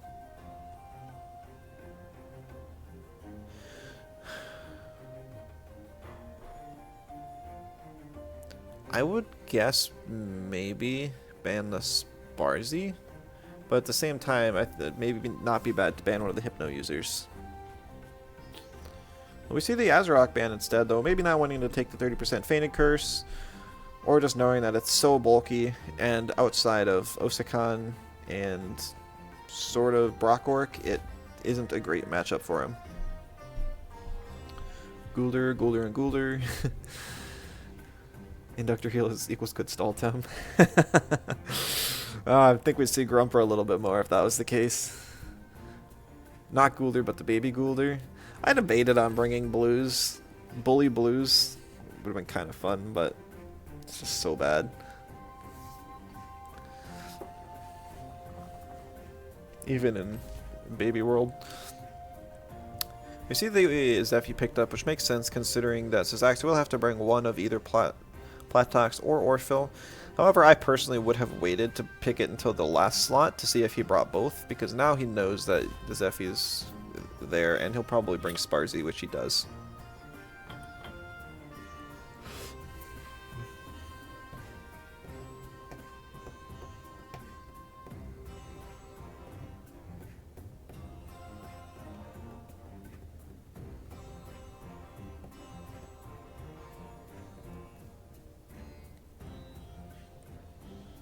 Still struggling on the last pick, though.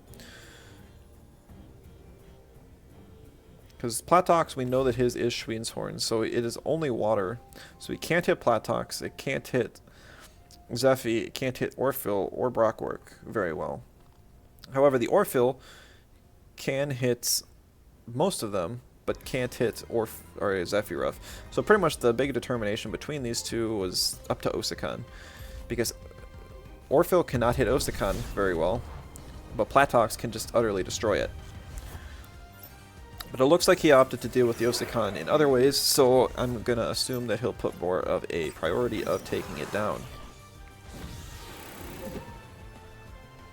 You see so much potential in these times to slot heals and defensive buffs. Yeah, I mean, Brockwork, which wasn't picked up, has Bark Shield and Gaia. I think it has Gaia, but I know it has Bark Shield. Orphle Nox Bomb does 40% on resist. Not to the Osakan. But it's to everything else, yes. Why? Why? Alright, we see a Toxifier. Not Schweinshorn. Onto the Venks. The whole 20%. As well as an uppercut. Doing just a little bit more. Trying to take it down before it can get a shelter off. There's the head ram onto the Osakan. I guess it still does 25%. Maybe the Osakan's more offensively invested than it appears to be.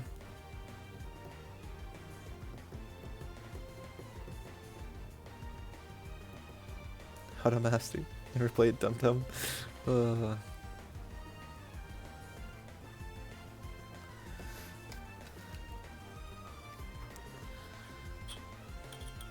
Alright, so the problem is that neither of these Tems really have strong hold moves. I guess Platox has Sharp Rain like as an option, but I'm going to assume that it's not actually being run here.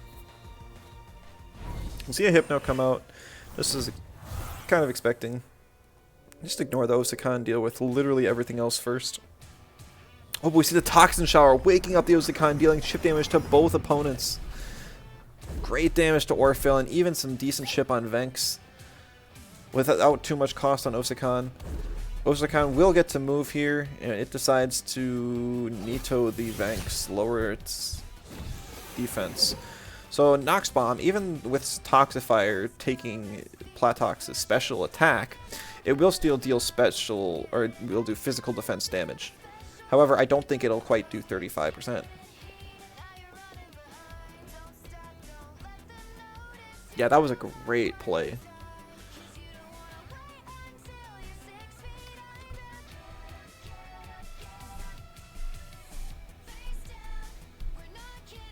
Probably should have played Temtem music for this stream. Oh well.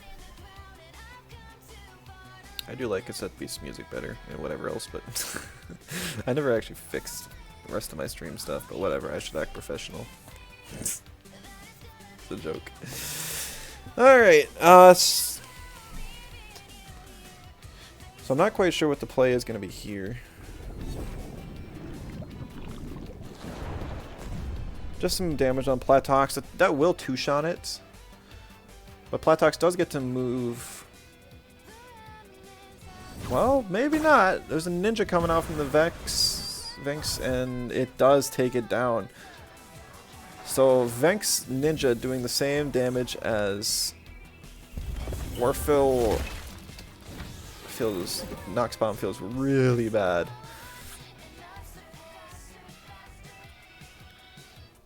Temtem gameplay with cassette music is pog. That's good. I just hope I don't get DMCA'd at some point. Alright, so the Vex is almost down, and I doubt we'll see a shelter out of it because it just won't get nearly as much value as it would have previously. However, the Platox is down and Osakon's kind of crippled, so Raze is looking better and better, even outside of just its utility in speed control, but it's still relevant as it's like a burn machine and some chip damage output.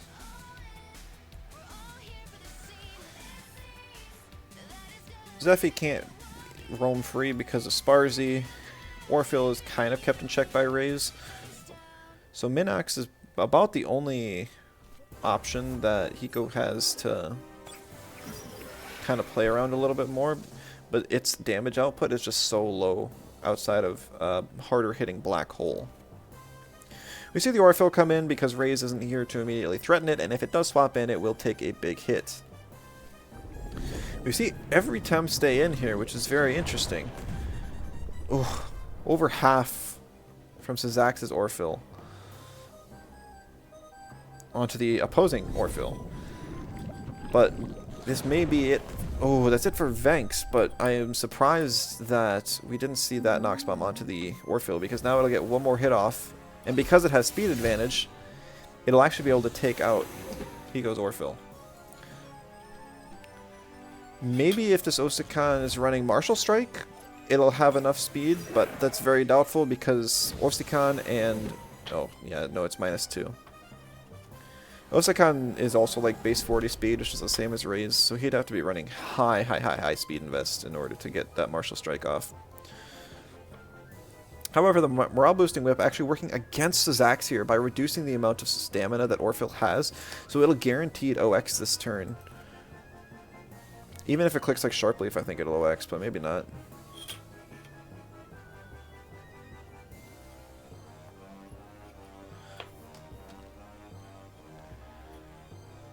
I wouldn't be surprised if we see a Sharp Leaf onto the Osakon just to keep the Orphil alive, and also just to start chipping it down, because Osakon being the only thing, like I said, for Raze left is definitely relevant.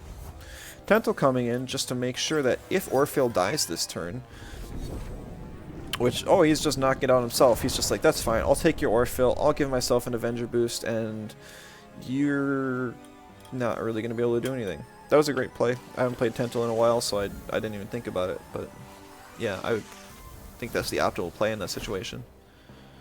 Rockfall only does like 40%. Yeah. And Osakano X it's against the 2X, so he has to swap. He'll probably just bring in Minox here, Hasty Lunge.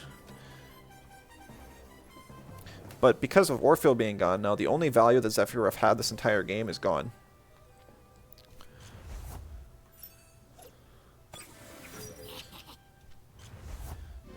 So if I were Hiko here, I would probably just beta, or maybe like E-Manip and Hasty Lunge into the Osakon slot until you win.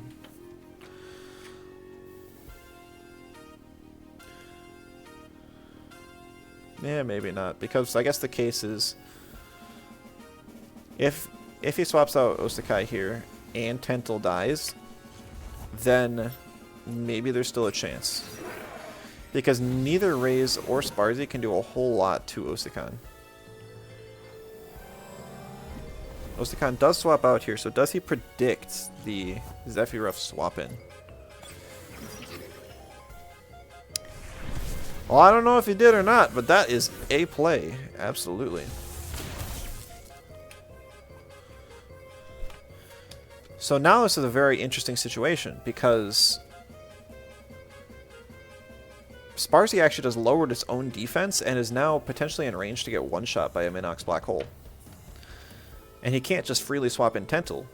And even the speed doesn't really matter here, because he wasn't going to click Hasty Lunge anyways.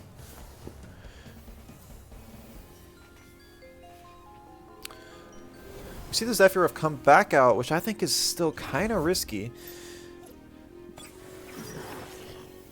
We see charged iron filings.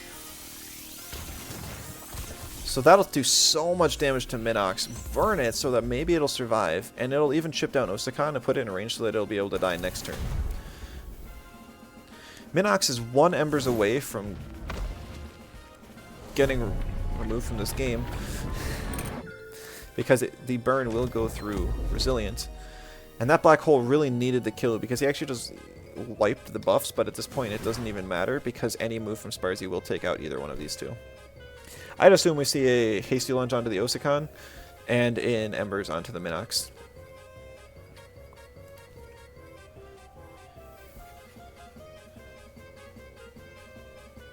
But it definitely doesn't have to be that way. Because Raze would outspeed Osakan. Yep, so there's the hasty. It will OX, but that's just fine. It doesn't really matter at this point because he's already won the game. We see the hasty doing like 25% to the Raze. But the embers, like I said, it will go through the Resilience. Yeah, I was like, it disappeared for a second, just like, oh, no. So now Minox goes down, and Zephyruff is the only one to try and face off versus 2 threats that it just cannot break through. So GG's to Syzax. Gonna be honest, I forgot if that was game 1 or 2. I thought it was game 1, so we'll see it. Yep, that was game 1. So it's not over yet.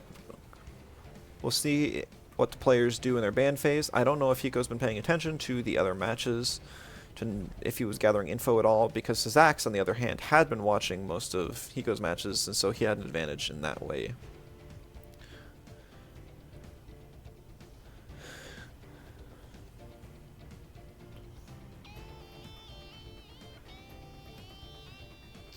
Hiko is on Blue's side, so he has the ban advantage.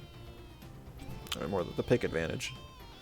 Banning the Venks because he invested probably like 6 or 7 attacks into it, which is just horrible to have to do. And we see both Venks is knocked out. So now the game gets to become at least a little more interesting. Where each player is going to have less value placed on their mentals and more placed on everything else.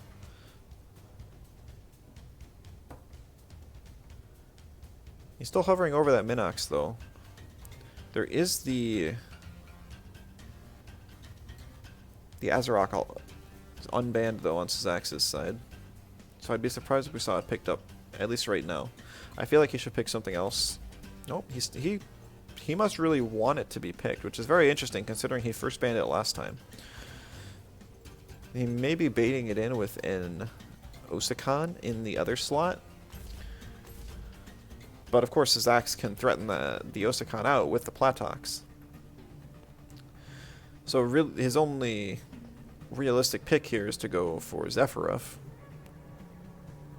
But he doesn't even really want to do that, because outside of killing Platox here, Zephyruff hasn't been real great in this matchup.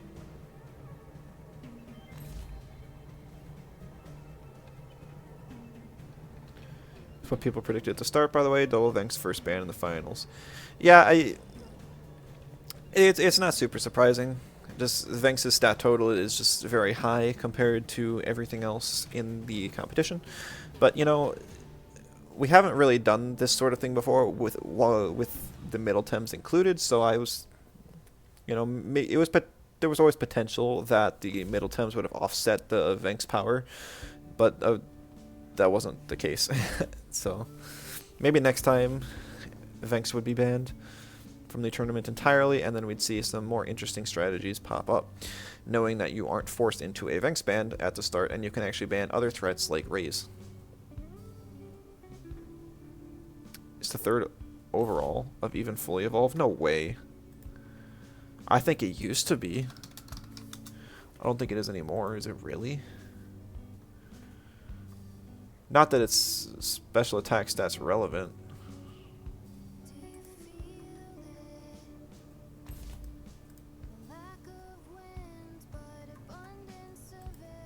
Or are you talking about relevant stats? Because it's like 20th.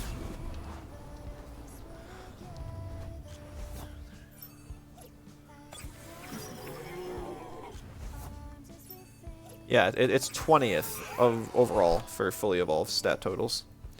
Alright, so I wasn't paying attention, but we saw the Brockwork picked up to counter the Azerok Platox lead, which it does have a good type matchup. Yeah, top 3 Xeno Tortadra. Are you on the correct wiki? The wiki.gg?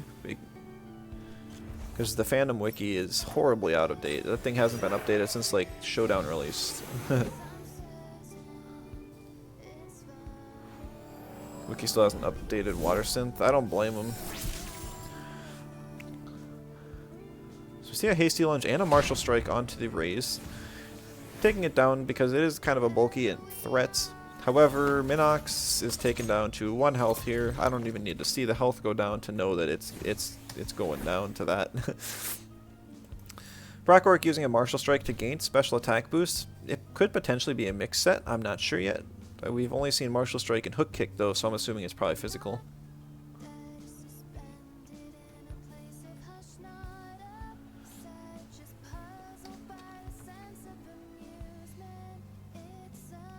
I think it's unlikely that we'd see the Raze stay in and do damage to the Brockwork. It didn't do a whole... It did like 30% of its health, maybe 40% after the burn with Embers. So it'd be a 3-hit KO even with the type advantage. And he would have to lose a lot of extra health on his Raze if you wanted that to happen.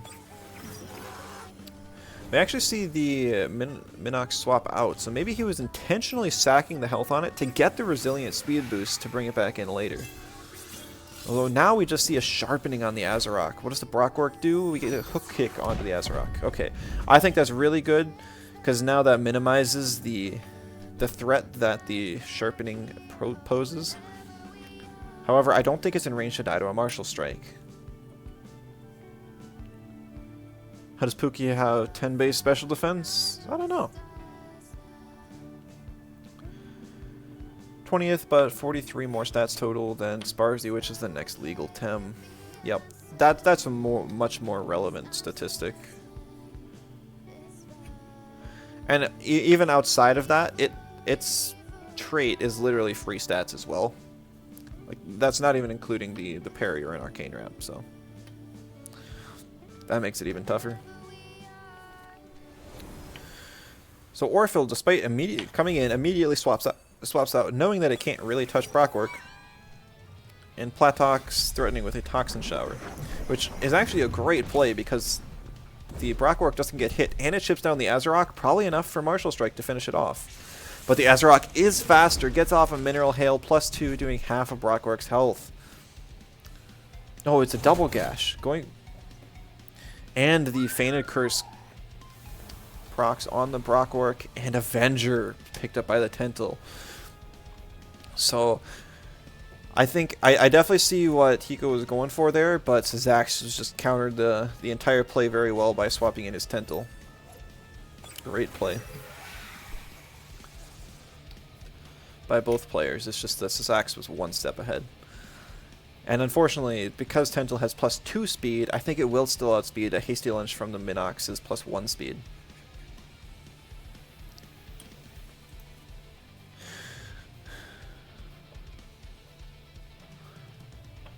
Now Orphle, even a Sharp Leaf, I don't think will kill the Brockwork, so I'm sure we'll see Tentil target the Brockwork, and then Orphle probably targeting the Platox.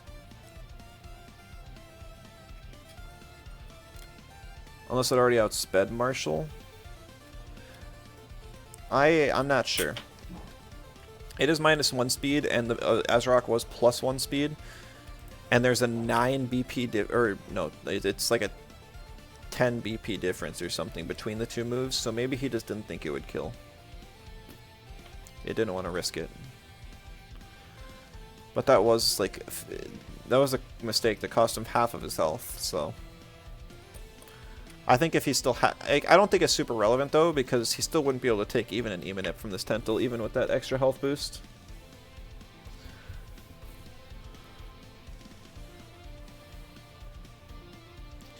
So the question is basically, what is Platox going to do on this board? Because Tentil needs to be dealt with. See the beta burst? Yep, it kind of has to go on the Brockwork because Orphel can't touch it. And he can't just leave the Brockwork alive to get a Frond Whip off on Tentel. He could have Hypnoed, but it just wasn't really relevant. Platox does live that pretty well, but it cannot take another, which is very painful, even through the double screen.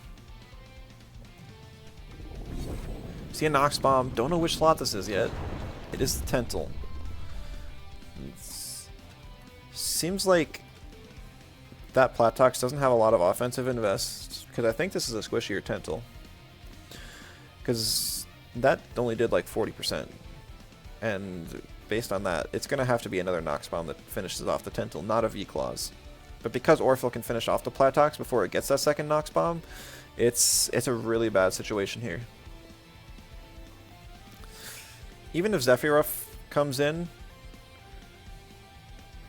it would have to be the Zephy comes in, survives Tentel, kills Tentel, and then Platox swaps for the Minox sack, because Minox is no longer needed in this matchup because Tentel will have been dead. And then after Tentel's down, then Zephy has to kill Orphel, but we know that Orphel does 35% to Zephy and it's faster. So it's so many different things. We do see the Hypno onto the Zephy, which is the better... Oh, onto the... What? Double Hypno. I was confused there for a second. I'm not sure what this is accomplishing. I do think that swapping out the Platox for the Minox there was 100% the correct play, because there's no reason for Orphel not to Nox Bomb that slot. And so that was a very strange play by Sazax, but I'm sure he's got something planned. I guess so what that does is it allows him to pivot safely, is basically it.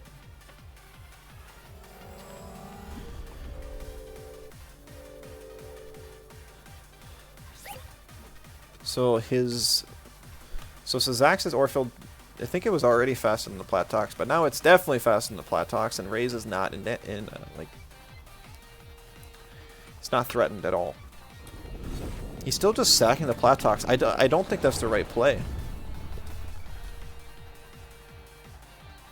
I feel like it was definitely relevant for at least chipping, for completely walling Sazax's Platox because of the Schween's Horn.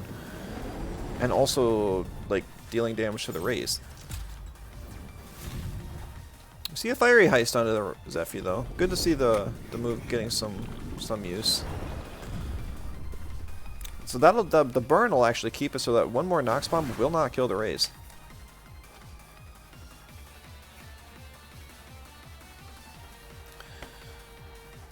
So, I guess what Hiko must be doing is playing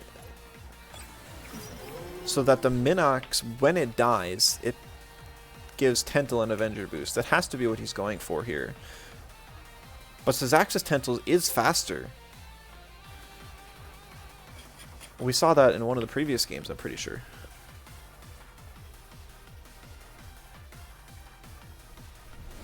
Yeah, so here's the play to get the buff on Tentel, but this feels so obvious, I would just double the left slot. It's not like Minox is threatening in any way anyways. Yeah, Raze survives the hasty lunge.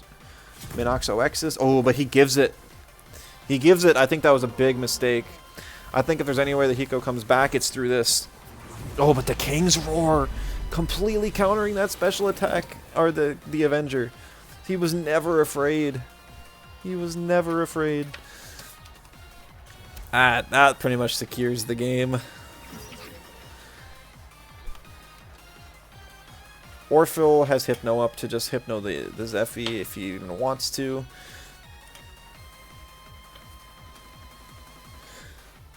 Tentel can like Eman up the Raze just to finish it off, but I wouldn't even be surprised if we see something like Platox come in here.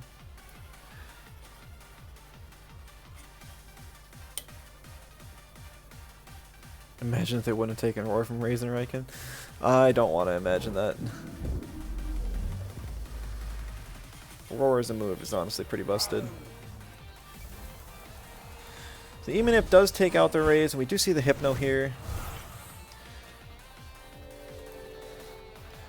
Very likely that we see Platox come in, and we just see like a double Nox Bomb onto the, or a Toxic Slime Nox Bomb onto the Tental to secure the game. Because Zephy, while having type advantage, isn't like a catch-all, win-all sort of thing in this situation. If it was Volar and it had some defense buffs, then maybe. But it's not. Also, despite having Toxic Affinity, the moves it wants to be clicking are Wind. Does it go for the Energy Manip to hopefully make the Orphle OX? And also deal enough chips so that hopefully the Feathergat finishes it off. There's a bulky Vental. So just potentially it could survive this hit from Platox. But I think with the Toxic Tick it will be enough. Yes, it will be enough. So down goes Tental, and then Zephy having to 1v3 just doesn't have it in it. A cheer up user would be fun. I think your definition of fun and mine are different.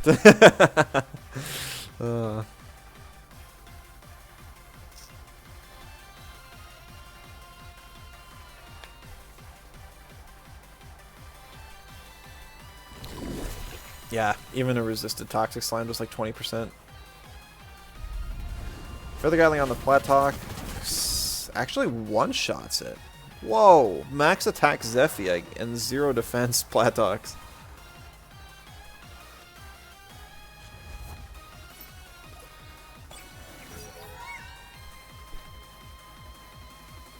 Maybe before the rest changes, if Orphle would like OX, no, because you could just Hypno here and get stand back if that was really an issue. But I think the Beta Burst just takes out the Zephy anyways. No, not quite. Hangs on by a thread. Hypno's just in case, though.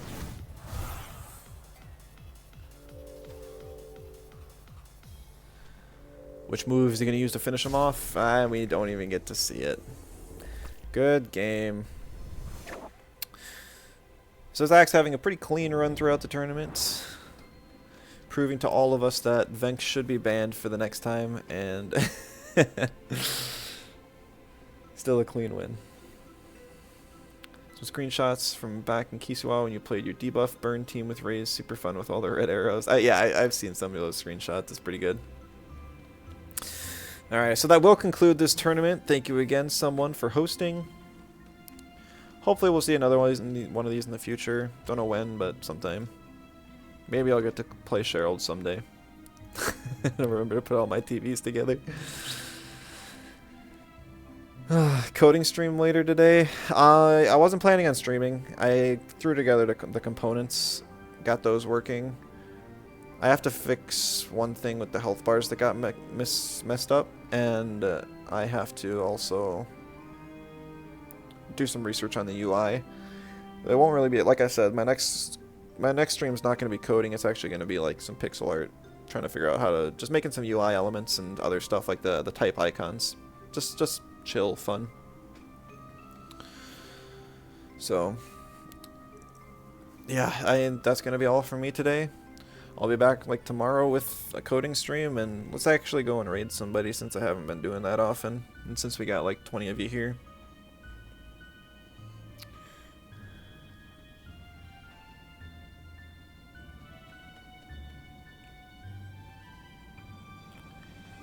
Edie DeVitas. Surprised there weren't any Fever Rush Smazies. Fever Rush got hit, I think, at some point. I don't remember, but I'm actually surprised we didn't see any Friendship Smazies, because Friendship Smazzy P-Jab with Orphle was pretty popular during the last LC tourney.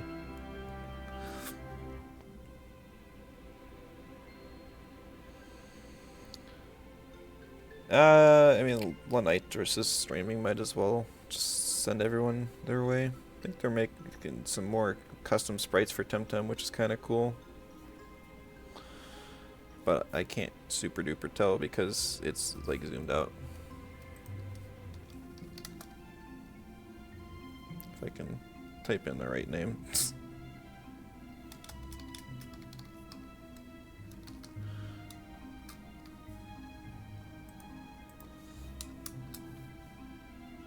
Did that not even work? Yeah, whatever. Shows you how good I am at what I do. Scuff streamer.